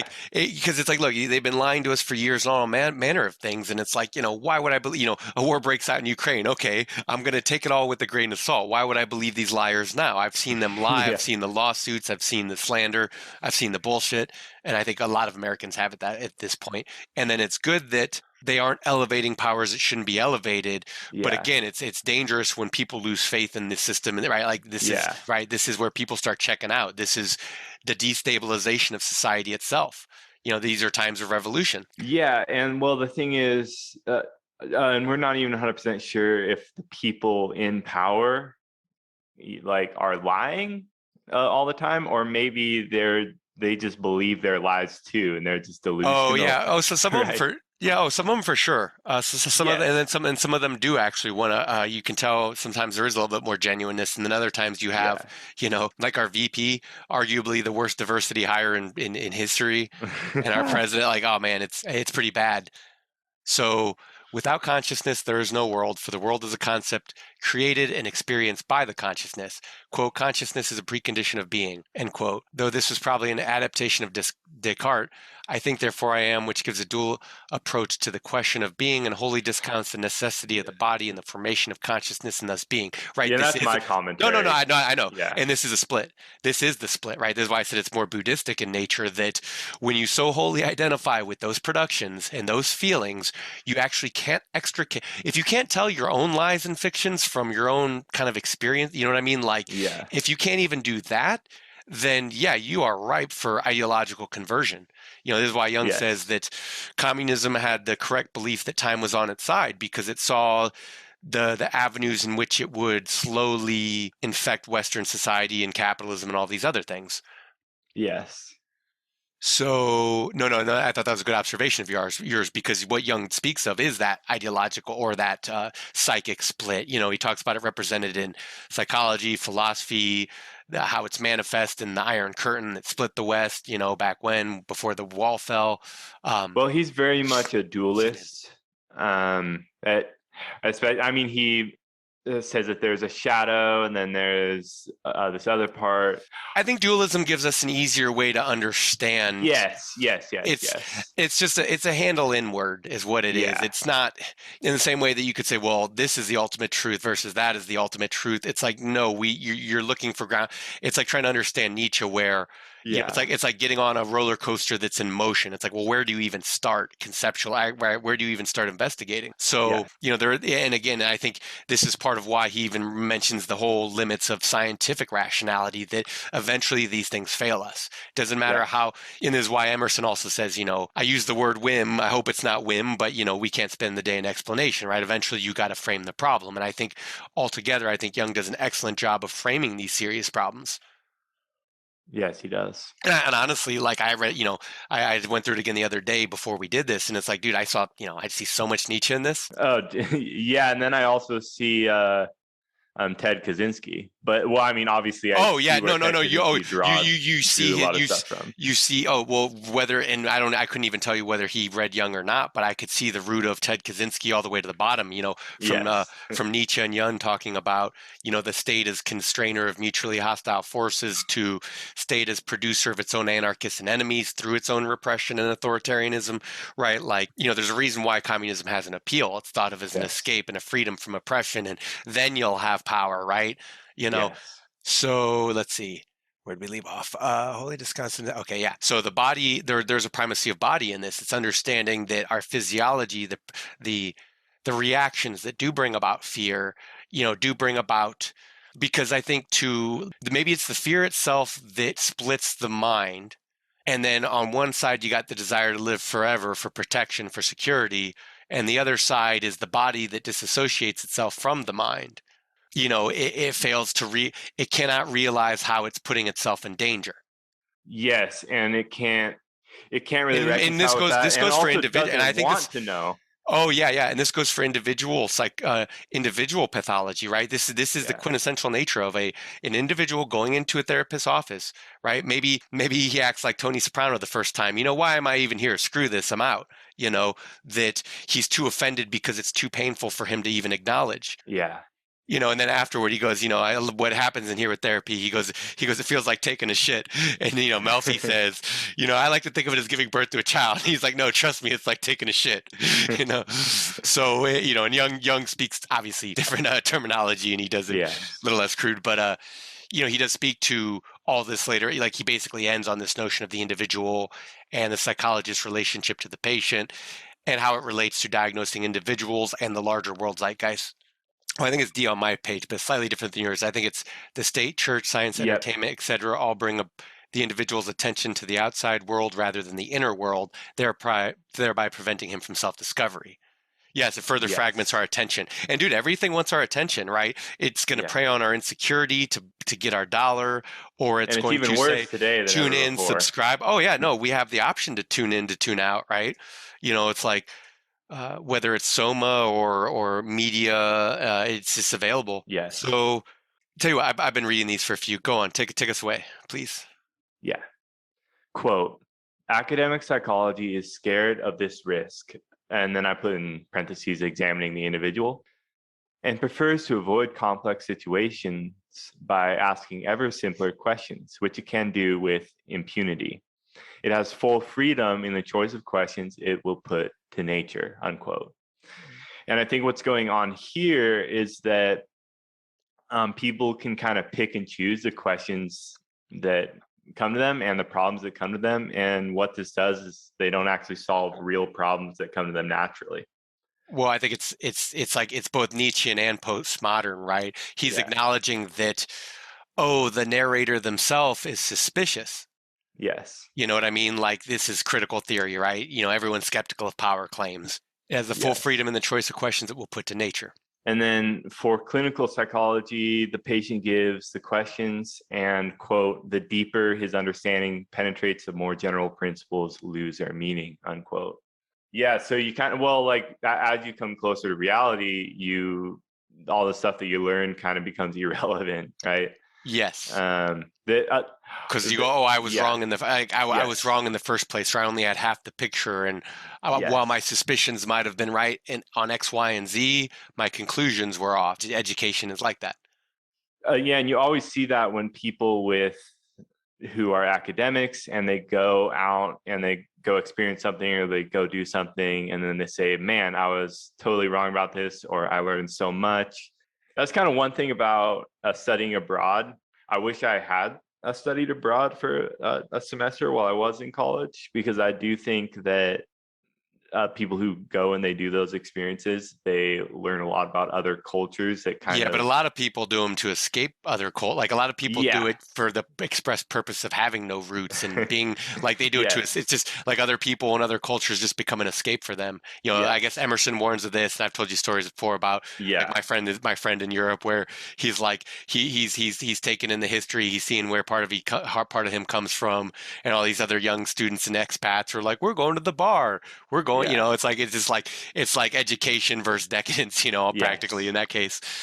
You see two completely different psychological desires at work. And then the clinical psychologist must likewise ensure they leave the patient up to his environment and not interfere or suggest anything that would interfere with understanding their authentic self problems. The patient, in other words, should find comfort in being around someone/something that is not authoritative, like the propaganda, advertising, etc., of the modern day. And this is true though. People actually to open up to even prod at any of those painful points, dude. People need to feel safe. They Yeah. really do. Well, they need to have trust. Is the Yes. thing. Yeah. Well, I mean, and then I'd say those two are inseparable, right? Yeah, Like, trust that they won't be judged, that they won't be right. condemned. It only takes so many experiences before, you Yeah. know, a child quickly learns to be careful about what he opens up about. You know, you learn Yes, to you exactly. carry that in, and that's kind of what we talked about earlier with repression, is that a lot of that weight is easily turned inward, and then if people can't turn off the tap to their emotions, and they suffer. Yes. So let its society band together into groups and organization as much as it likes is just this banding together and the resultant extinction of the individual personality that makes it succumb so readily to a dictator. A million zeros joined together do not, unfortunately, add up to one. Yes. And that's a direct quote. Yes, a direct quote from the Undiscovered Self. And then, you know, Jung talks about Jesus and Paul as men who trusted their inner experiences. And remember, Paul was formerly persecuting Christians for the state, and eventually he was killed by that same state. You know, that's actually Yeah. an about, you know, you say what you will, maybe, you know, that maybe his own violent actions maybe ended in his own violent end. But at the same time, it's like, look at that about face. Yes. You know, that is a personality transformation in a man. Yes. And even if we wanted to consider the whole story mythological, literally speaking, it holds up. You know, this Yes. would be no different than this is like a movie where this is like a modern day movie where the bad guy becomes the good guy, right? Yes. And those are always the best movies. Um, Yeah, the where the villain is more complex than just some comic book kind of yes. one-sided. Again, the one-sided ideal it has its appeal when that's its persona, but Yes. when you see the complexity behind the mask is what always makes a more interesting villain, let's say. Well, I mean, it's like when Darth Vader chose to kill the Sith Lord, right? That moment, like people love that moment in the movie. Yes, it's him. It- Well, that's him. That's to me. That's what I think a lot of our modern political arguments boil down to is this question: yeah. do you? Because he is part. You know, he's basically killing Space Hitler, right? He basically in that moment he's choosing humanity over the machine, and I think a lot Yes. of our political arguments are. You know, it's a real dichotomy that's in there, but it's Yeah. falsely framed because I think the right thinks this way and I think the left thinks this way, but they leverage them upon different assumptions and they Yes. accuse each other of the same thing. You're not Yes. humanitarian enough. You're not moral enough. You know, Yes, they both say that exactly. you see that, right? It's not just me. Yeah. I'm not making up shit, right? No, no, Yeah, no, you I'm pretty are. sure other people could see it too. And I don't mean that because there's that middle ground fallacy. And I see, look, and even going into these fors and against, there's just tiresome and stupid, and we usually don't bother. But it is worth acknowledging that that's not to say the middle way. I like to think of it as neutrality is like when my dad spoke. You listen to the interview with Pops, right? Like Yes, I when did. he talks about neutrality is the third force you can use to subdue other forces, and he says part of that is the relation of an internal state of being to say, look, Yes. there is something different here. There are other possibilities here. And that is huge in the advent of human relations. And remember, Young gets to this in the later book where he talks about the ideal man. This is what he's talking about.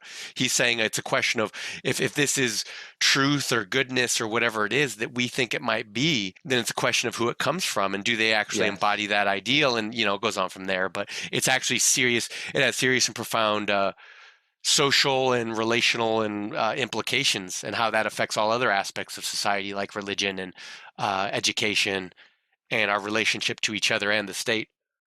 Absolutely. Absolutely. Take us away. Yeah. Quote, the more power it has, the government, the weaker and more helpless the individual becomes, unquote. And then I said that this is dependence, more technology, more dependence upon society, more progress, more dependence. The more you rely on outside forces, the more you're dependent upon them, and the more you're, I'd At their say, mercy. yeah, at their mercy. And maybe, I mean, I don't necessarily, okay, I think a lot of times I paint, Well, that implies a choice in the matter in the first place. yeah, yes, but I think Because I again, also, yeah, do we choose our names? Do we choose where we're born? Do no, we choose our no, we don't. social We economic don't. status? Yeah, we don't. No.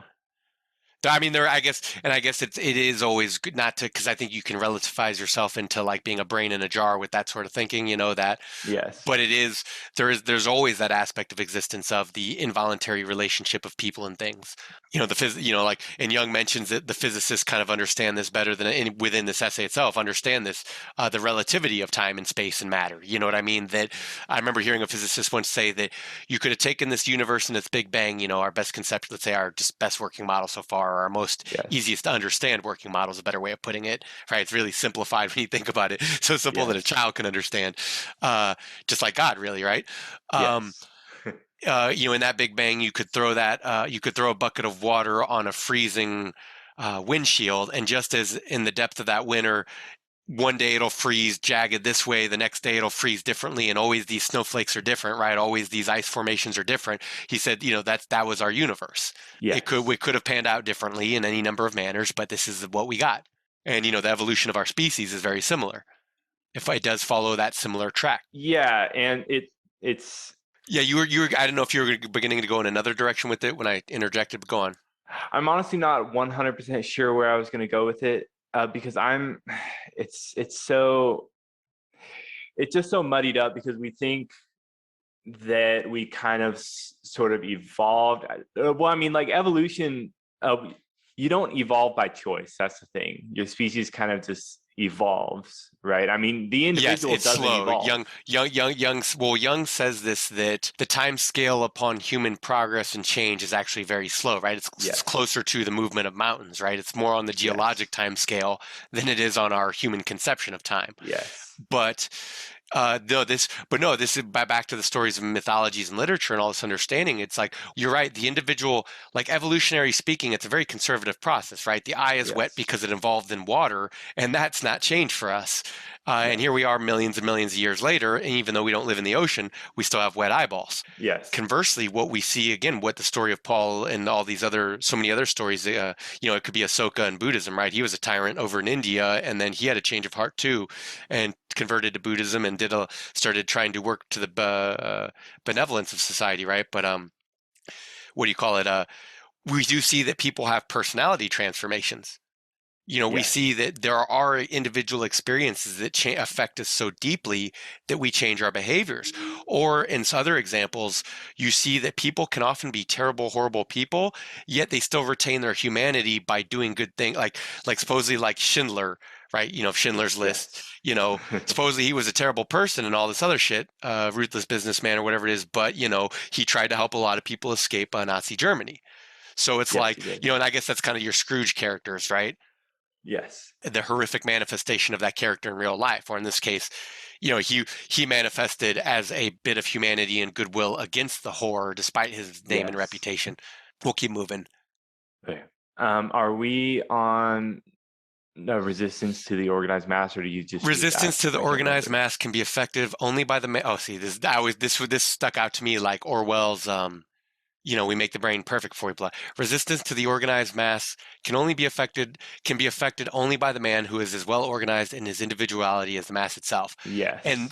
my personal thought on this has always been Jung is asking for an Ubermensch here. He's asking for a Yes, he Superman. is. And I think he realizes that in his own kind of idealistic, and in the way that he says, I don't consider myself optimistic or idealistic in these fronts. I'm just, Yes. offering my, saying what he says. But I think he does, like, he's pretty, I'll say this, I think fundamentally he's pretty grounded in his analyses overall, right? Like he doesn't get lost in this essay, at least, he doesn't get lost in the therapeutic approach to life. It's very much the historical, what do you call it? Okay, it's what a thorough education in humanities is supposed to do. Make you understand the real potential of human behavior. Why is warfare so crucial and critical to understand in human history? Things like that. It's almost like it does involve the tyrannical dad's father's understanding. And I guess a lot of people, they look to that kind of mindset and go, no, we don't like that. We shouldn't define history by warfare. And it's like, well, it's not that we try to define history by warfare. It's that, it's been the behavior of people, whether you like it or not. Yeah, and we need to understand it because, well, it's Yes. always been around. Yeah, and So, then how do you deter that behavior if you can? Because arguably, like the Soviets were never going to win the war, the Russians were never going to win the war, and the American productive capacity ensured that, in the capitalistic democracy, let's say, or yeah. republic. But we had to prove that to be true, and that cost Yes. tens of millions of lives in the advent of modern history. That was the blood. Yes. Like why did these little megalomaniacs who had such ravenous followers who came to believe in all these experimentations of society, like why did they believe it was possible? How could they not see that no one else would want to play their shitty games fundamentally? And people would say no and slap them away. And this is a very euphemistic way of speaking about nuclear, not just modern mechanized warfare, but also what led to nuclear warfare. Yes. No, well, and it's also just uh today war is different. Further impersonal. Well, nah. The fun again. The human behavior doesn't change. No. Nations go to war because they need to survive, because they're trying to avert disaster and suicide. Yeah. They do it to secure more resources. They do it because they believe they can win. And then there's a question. Okay, Yes. why would through preemptive action you can let people know they're not going to win. Like I'm sure you've seen that flex before, where you go, okay, whatever it is, I'm not competing with this guy in this domain. Yes. Right? You might go, okay, I can challenge him over there, but not over here. This guy's got it covered. Like I could probably study and do the best, or work or study, whatever it is. Like, but no matter, it's the case of it's recognizing. I guess this is an individual recognizing their own limitations, right? In this department, no amount of zeros will ever equal one, Well, I mean, this one time because I we was do at the have different store. temperaments and interests and all that stuff anyway. This one time I was at the store, and then I was standing in line, and then this guy kind of like walks up, and then he's kind of in front of me, and I tell him, "Hey, man, the line starts here." And then he looks back to me, and then he says, "Oh, so you create the line now?" And then, and then See, he didn't learn see, we learned this in kindergarten, right? Like in America, you learn this in kindergarten. Like lines are how you organize, right? They teach this to us from a very early age, and this guy somehow missed that lesson. Like well, it's like there's a this is sign how you directly above facilitate me. business. There's a sign directly above me that says like line starts here, like Yeah, something that's like what. But that. that's what I mean. Whether you're an amusement, dude, think about it. We got lines everywhere: amusement parks, banks. Doesn't matter where you go. You form a Yeah. line. It's how you facilitate business. It's like we don't do it to like you be like, oh man, it's a controlling authoritarian, it's the man. It's like, no, dumbass, it's simple organization, because otherwise it's chaotic and people be fighting over. Like, see, we actually avoid our kind of dumb impulses and instincts to want to fight with each other by facilitating business through these more Yeah. organized and what's seen as fair means. And this goes back to the problem Exactly. of whether it's justice itself, when people can cheat the system, whether it's taxes. This is part of the corruption in modern America. There's always corruption no matter where you go. But when Yeah. things get out of hand, this is when you're in serious danger, because by the time I think Nietzsche said it, right? That by the time the corruptions and parasites reveal themselves, it's like, dude, by then, like you're already smelling like the rot, right? It's already Yes. so thorough and saturated, you're already in trouble. And this is where the idealism emerges to compete and deal with that rot. And this is why you're also aware of you're in trouble. So we'll keep moving here. Jung reminds us that we are animals, and as such, all of our knowledge and behavior is a result of animal instincts and wills. With that said, we must adapt our culture to our animal bodies. The man going through psychosis is no different than the imaginative child. Oh, yes. This is what he says of, in these times of uncertainty, you see that all these chimerical wish fantasies emerge to the Yeah. surface, right? We look to the future. At this very beginning of the essay, he says, what does it hold for us? Because, I guess, as Zaf says, right, like the repression has assumed a more brutal character over time because all along we've just been blindly charging forward, assuming we're bound for victory, right? This has been the modern movement of the masses and the nation state. Yes. Again, if a nation isn't deterred from war, well, it could be Soviets, it could be the Nazis, it could be modern day Russia and Putin. Like they're going to charge ahead and just assume. And it's like, for all we know, it's the beginning of World War III. For all we know, it's, the beginning of Russia's destroying itself. Nations have done it before. They'll do it again. Yeah, that'd be so. It's going to be strange to see the outcome of all this and see if what if Russia actually does completely collapse because of this. Right. Well, we're punishing them, and it's hard not to say never mind the propaganda. Suppose I saw some articles saying that Russia supposedly made it illegal to call it a war, and it's like maybe that's true, maybe it's not. I don't know. I can't confirm it. you know but I also see that you saw how quickly everyone got in line, like the same people who just botched Afghanistan, like now they're Yes. starting a war in Ukraine. Oh great, that's inspiring, right? Like, oh god, disaster after disaster, right? But did you watch the videos that careless or carefree wandering just No, up and what do you down say? on Ukraine and everything? No, what do you say? Well, he came up with he was talking about the prior principle, which is when you kind of start seeing another state as the enemy and evil, Oh, and you but Russia, dude, Russia's got our evil stank eye for years now, though. Remember, yes, like, oh, Trump was yes, elected by, right, all this stuff. A lot of it was look, our media propagated a lot of that stuff, and it was yes, disproven as lies, propaganda, disinformation, and yet a yes, lot of people still believe in it. And then again, it's like believing in a leader. It's like, well, is that just their party politics, right? That they yes. have to believe it because they can't go against the grain, right? Well, it Because turns into a self-fulfilling prophecy, though, oh and yeah, that yeah, state yeah. actually does start to Well, become again, it's because they hard to have say. less to lose. Okay, do we ever learn our lessons? Maybe we don't just equip all the random rebels and fighters of the world. You could tell that the congressional military industrial complex really is a mess of morality and assumptions and, all sorts of stuff. Like it's irreconcilable. You can't reconcile it with morality or with the American people's desire for justice or peace. And I mean, I don't mean peace in the cheesy idealistic sense. I mean, in the sense that we'd rather our nation be the most powerful and maintain Yes, the most order in the world, in the sense that, well, we're not fighting each other. We're not killing each other and dividing ourselves over tribal differences or ideological different, right? The whole point of civilization is to safeguard against the worst of plagues, famine, war, death. Yet when civilization itself becomes the process and proliferation of these very things, it's like, well, our very own civilization at that point jumps to Sharknado, right? It's like we're on Sharknado, like Ukraine is Sharknado sequel number 4 now, right? Like the Sharknado, yeah, right? Like it really is. It's just like, okay, you didn't believe the media yesterday, now you're believing them today. You didn't want war yesterday, now you want war today. It really is and this is where things do become more 1984 in our culture than Brave New World, though I think there's a lot of yes. elements to both of these things and No, things. well, it's like Neither the of them are perfect. perpetual war and the perpetual fear, and Yeah. Oh, and who are we at war today? China's the enemy. Now it's racist to fight against China. Oh, now Russia's okay. They helped fight off the Nazis. Oh, now they're the enemy. All this other. And like obviously we've competed with them as communists for a long time. But let's move on a little bit more, and then we can wrap it up for today. yeah, sounds So good. Yeah, the the philosophical and psychological approach to life. yeah. Our ideas must be adapted to the outside world, and the outside world must be adapted to our ideas. I think, do we get into this? Maybe. I don't know. We'll keep going.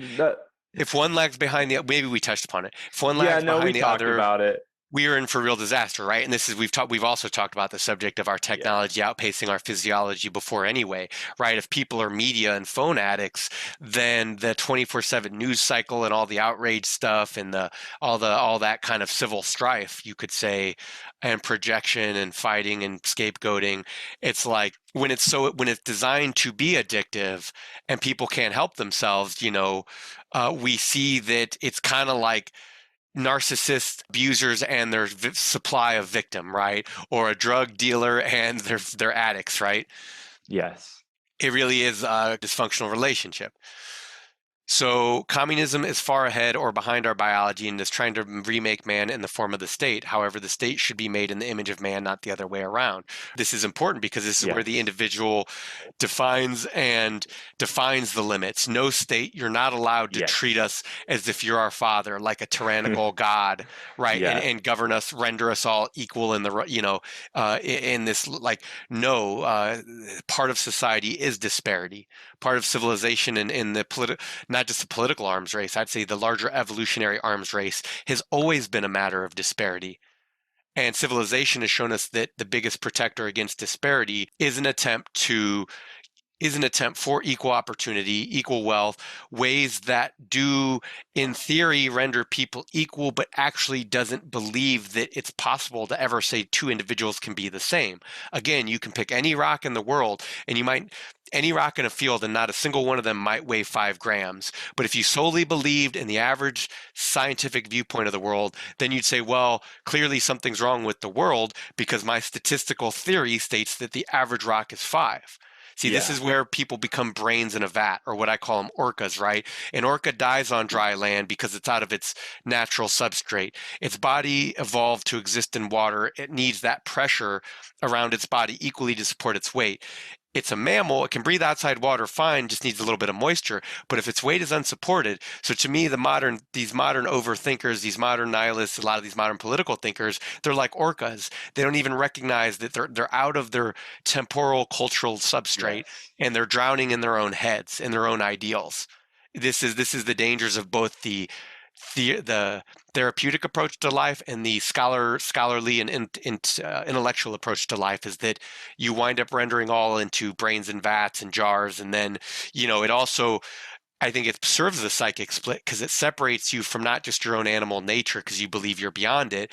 I think it renders you blind not just to your animal nature but to what you've actually done to yourself and other people.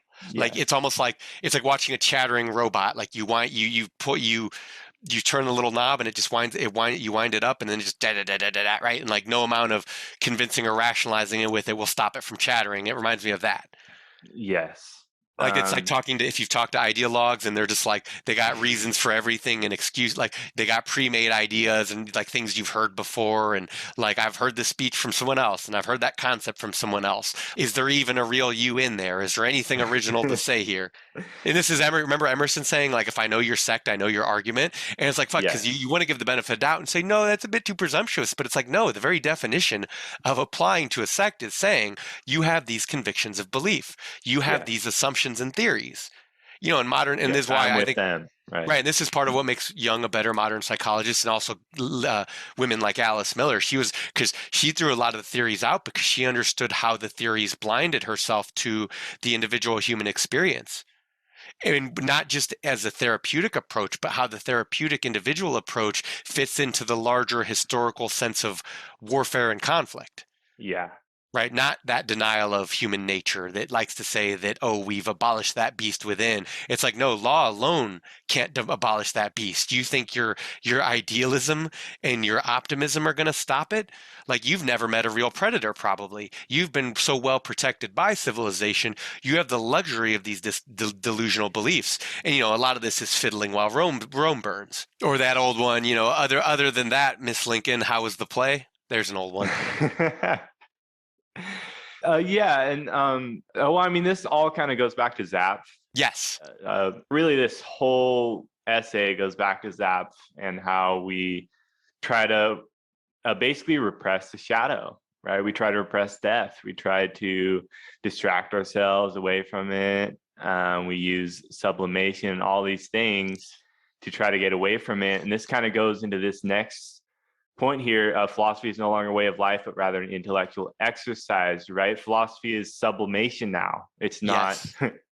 it's not a way of life. Yeah, It's either you have an established religion and culture to kind of provide you the psychodrama upon which to vent your psychological needs, right? Or you have certain things which facilitate a very human process of our emotional state and our emotional nature, and then if you don't have religion or God or some sort of transcendental grounding, let's say, then you replace it. As Jung says earlier in the essay, right? You can only take away man's gods to replace them. yes, And this is backed up in other literary theory that was written before this by H.P. Lovecraft, well before Jung wrote this essay in 1957. Zapf wrote what he did in 1933 or 1931, and then back in the late teens, early 1920s, H.P. Lovecraft said that the effects of this, what do you call it? This physiological effects of religion through our evolution has led such a profound impact on our physiology that it should be understood that even if you could remove all conscious thoughts of God and the supernatural and all that stuff, that even then, if you removed all consciousness of that, we would still suffer the tics and spasms of that physiology. That sense of yes. awe and wonder would still arrive in us. We wouldn't have the articulation or conception of it, let's say in this theoretical case, but we would still have it. That's how deep he thinks it goes, and that's how, and again, Jung and Nietzsche all seem to agree. That kind of goes on to this next point. I kind of said that while religion is, I kind of regret saying obsolete. I said religion is obsolete and conflicts with scientific understanding when taken No, literally. go on. What?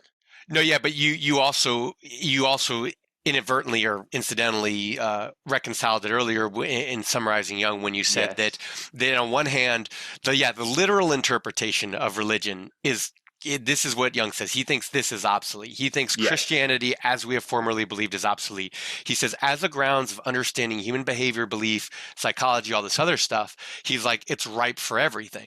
You know what I mean? Yes. And it's still true to this day. And like Yeah. the modern conservatives speak to this, and because people do need a grounding in culture, Yeah. again, if you take away one God, what are you replacing it with? Yes. So for some Okay. people, oh, go on. I'll say this and I'll shut up for now. Okay. There was some people, it is some people, it's like they're going to relate to it mythologically and unconsciously. And if that's their best process, that's their best process. You can't beat, you're not Yes. going to beat them into rationality over it. You're not going to beat them into some scientific understanding they don't believe in or care for or need. Yes. Religion, it can be extremely useful when we take it all symbolically. And then I said this note, I said critique atheists, literal critiques of religion. So like Oh, it's when I easy to used to do be too. really into atheism, I used to kind of compose religion as this straw man where I'd say, oh, they believe in this old man in the sky Oh that yeah. created Aren't they silly? everything. Aren't they stupid? Yeah. Right. Yeah. Like, It's aren't low they hanging silly? fruit. Yeah. And yeah, it's very low hanging fruit. I didn't realize how immature that was because I was taking it literally. Um, I was taking it all literally. I couldn't see behind, like between the lines, like Oh yeah. Well, of this what is this religion is actually means to people. And this is Nietzsche's madman parable. Oh, Yeah. yeah. And then lots of people, even then, plenty of people don't necessarily believe that much, or, you know what I mean? But it's still Yeah. the communal aspect of religion and church, and like it serves a purpose in many people's lives, Yes. and then okay, so if the moral of the story is people do need to be subjugated, then let them be subjugated to a sense of morality and responsibility to the community. You Yeah. know what I mean? That's better than a Yeah. tyrant state giving us more power, right? Yes. This is the importance. This is like, so when you did play the role of jackass there for a minute when you're talking about your younger self. It's represented in Nietzsche's parable of the madman by those people joking, "Oh, we're past God. Like, what do you mean God's dead? Did he lose his way?" All those questions. Young Nietzsche was speaking to that, going, "Oh, you guys don't understand the serious implications of you've seen Yes. man subjugated. You don't want to see him with the gloves off." You know, when people do away with what the limits on their power and the ties that bind them, you see that things turn horrific real quick, or they can. It's like, I don't know if ever in history there's been a large scale civilization that just unshackled itself to Yeah. its social norms and rules and didn't end in disaster. I don't, like, I don't know that you could point to anywhere in history where that's happened. It just doesn't, because as a large organism that's contingent upon these systems, like you could say as an individual, you need your gut biome. You might be disgusted by your gut biome because you think it's bacteria, so you go on a crusade to kill all your gut biome, but now you've just thrown off 40% of your serotonin, you know what I mean, production Yes. in your gut. Like we actually don't know. This is a funny thing to me. We still don't know a lot about our individual physiology and psychology, Yes. let Yes. alone the large. So again, we're making diagnoses here ourselves. We're trying to understand ourselves, just like Jung was. And I Well, we're think Jung. making it up as we go. Well, yeah, yeah. Well, but we've learned a lot along the way, and there's a lot of data to work Yes. off of, and a lot of modern day circumstances. So you okay? We were literal. Okay, literal interpretation. So faith has increasingly conflicted with knowledge. Knowledge doesn't conflict with literature and art, but it does conflict with literal belief and those sorts of things. So Yes. theologians trying to persuade people that their myths or facts actually work to their disadvantage. And myth Yeah. is an integral part of all religions. The split between faith and knowledge is bringing people into a neuroses. Yep. It's your paraphrase of Jung there. People have put too much faith into words. This is Jung. The word has literally become our God, and so it has remained, even if we know of Christianity only from hearsay. Words like quote and quote society or state are so concretized that they are almost personified. End quote. That was Young. These personified words gain credulity and thus lead to propaganda and lies. And this just reminded me of Yep. Emerson saying again, once upon a time we invented the sun and the moon, and now we can only follow them. This is man becoming a dwarf of himself. Yes. And to me, this is us as a species jumping the Sharknado. This is us Yes. rendering ourselves obsolete. Where Young later says it in the essay that when the whole point of a society and civilization is to protect itself, but when its own frustrated and neurotic processes lead to its destruction, well, shoot, then we overshot the mark. This is Zaf speaking of split consciousness to begin with, saying, this is a breach in the biological unity of life. We've become so well adapted that we can't even stop from destroying ourselves because we're so good at what we do. Yeah. What we're good at doing is surviving. And in that process, to achieve our survival, if we destroy ourselves, well, then ain't that quite the paradox? It's like Yes. there was no paradox in nature except for us. Well, Yes. we Yes. were the only paradox we could perceive. Because look, everything else exists as it Exactly. exists, right? Like, there's nowhere in nature you can point and say that shouldn't be. It's like, well, it is. What are you going to do about it? Yes. Like, you could call it a paradox. That's only because your mind can't wrap itself around it. Uh, Yes. Exactly. and a few more notes here before we call it quits for today, because I think Yeah. we can. Yeah. Let's just do that F one because I don't want to get two components of instinct because then that kind of leads on Yeah, to it's opening. everything Yeah, it's else. opening another branch Yeah. of thought. Go for it, and then And then I'll read a few thoughts, and then I think we're good. a prevalent example of like putting too much faith into words is when people say stuff like they're coming out with a new iPhone, or they say that you shouldn't do this or that. They has been personified, yet no one really knows who they Right. is, except that it is some magical authority figure that you should listen to, right? Right, but there's no doubt that they, as in mass forces, try to influence us on a daily basis. Yes. It's why government and marketing spends trillions on advertising over the course of years, Yeah.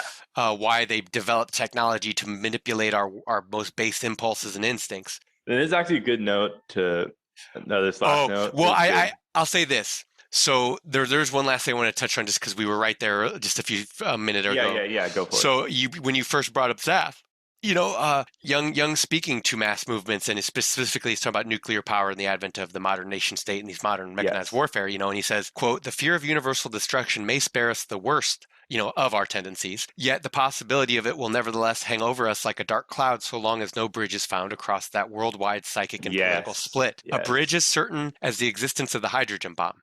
If a worldwide consciousness could arise that all division and all antagonism are due to the splitting of opposites in the psyche, then one would really know where to attack. This starts to sound idealistic, but if even the smallest and most personal stirrings of the individual soul, so insignificant in themselves, remain as unconsciousness and unrecognized as they have hitherto, they will go on accumulating and producing mass groupings and mass movements which cannot be subjected to reasonable control or manipulated to a good end. That's actually him making a prognosis. That's grim. He's literally saying if these little bit of transformation in the individual psyche cannot keep up with these larger mass movements, those movements will not be able to be subjected to reasonable control. And we see that. Like, you could see that maybe it was easier for the last nation dictator states to control people. You see with the proliferation of information, like even in the United States, our government has a hard time wrangling people's opinions and thoughts. Yes. That's why we get counterintuitive, counterproductive, and what do you call it? Contradictory narratives, even in our media and from our government. Like, again, no one could reconcile. Like, if you were trying to reconcile the morality of our present government, the behavior, like, you couldn't. No one can. Like, no one can actually justify it, which is why people on the left and right are so unhappy right now. It doesn't matter. No one's actually content with how things are going here. So let me finish this from thing, and we'll read Zaf. So he says, all direct efforts to do so are no more than shadow boxing, the most infatuated by illusion being the gladiators themselves. And this is also Nietzsche saying, if on one hand, painting an ugly picture of the modern day is seen as terrible, and you're sick of it and all this other stuff, he's like, well, then the optimistic picture is no less ugly, because he points it out too, that even people like Jung here, who are trying to provide an alternative, that at the end of the day, it's like they just create a stark contrast for the ugliness. You're only just making the malignancy more apparent. Like, it almost reminds me of Gurdjieff saying, like, you can't tell people about the eternal recurrence because you can't tell people about how man sleepwalks through the world. It just puts them further to sleep. And this is what we're going to get into with Jung here. Jung says in Ion, as well as Undiscovered Self, like you said, it's a lot of his works. He says that it's like trying to get an individual to admit, a non-criminal to admit they're a criminal. They just won't do it. Even for those who think they can just rationally tell people the way to go, it's like, no, you can't. If it was that simple, we would have built the utopia a long time ago. So Zaf said similarly to what Jung said. Jung basically says, Jung gives us an if proposition, right? He says, if the individual's advancement of consciousness isn't enough, and these mass movements can't be controlled and can't help themselves or stop themselves or be controlled or work to any good end, then he says we're doomed, right? And then Zaf says similarly, on repression and human nature, quote, if we continue these considerations to the bitter end, then the conclusion is not in doubt. As long as humankind recklessly proceeds in the fateful delusion of being biologically fated for triumph, nothing essential will change. As its numbers mount and the spiritual atmosphere thickens, the techniques of protection must assume an increasingly brutal character. And we've seen all this. We've seen all this come to fruition. What Jung just said, what Zaf just said, right there, and what we discovered. We're seeing that play out. And I tell you what, it's certainly interesting to see where it goes. Well, I mean, stop looking at the light at the end of the tunnel and start trying to pay attention to the darkness and the tunnel that you're currently in, right? Oh yeah. Well, as Hunter S. Thompson said of the hippies, and their mystical fallacy, their failure is all our failure. And to the degree that there is anything remotely good, let's say even in communistic idealism, like to the degree that that's there, good, great, everyone gets a cookie or a star, right? Like, best intentions don't mean shit, when human behavior results thus. Yeah. And I guess that's a good place to stop for today. Awesome. So thank you for joining me on the Every Trivial Fact. Again, this has been Gregory Gravelle from the Into the Absurd podcast, a good friend of mine, philosopher, writer, thinker, sharp, astute young man. And would you like to go on ahead and give us some information if people want to look further into your work and your ideas and whatever it is you like to do? Yeah, go check out into-the-absurd.com. That's my website for my podcast, and you'll find all the platforms that I put my podcast on there, including Spotify, Google, Apple, YouTube, and a couple other obscure ones. I hope to see your numbers when the listens increase potentially. Who knows? Thanks for listening, everyone. And just so you know, this is part one of what's likely just going to be a two-part episode here on Jung's Undiscovered Self. And then from there, we might continue this maybe a year-long kind of project here. We're thinking longer term, like to cover a few other works by other authors and maybe some other stuff, that all follow this line of thought of Jung's Undiscovered Self, of Zaf, of Nietzsche, and understanding a modern mass man's precarious position in the modern world of mass forces and the mass nation state, mass propaganda. And that's it. Awesome. All right. Thanks again, Greg. Thanks again for listening, everyone, and take care of yourselves.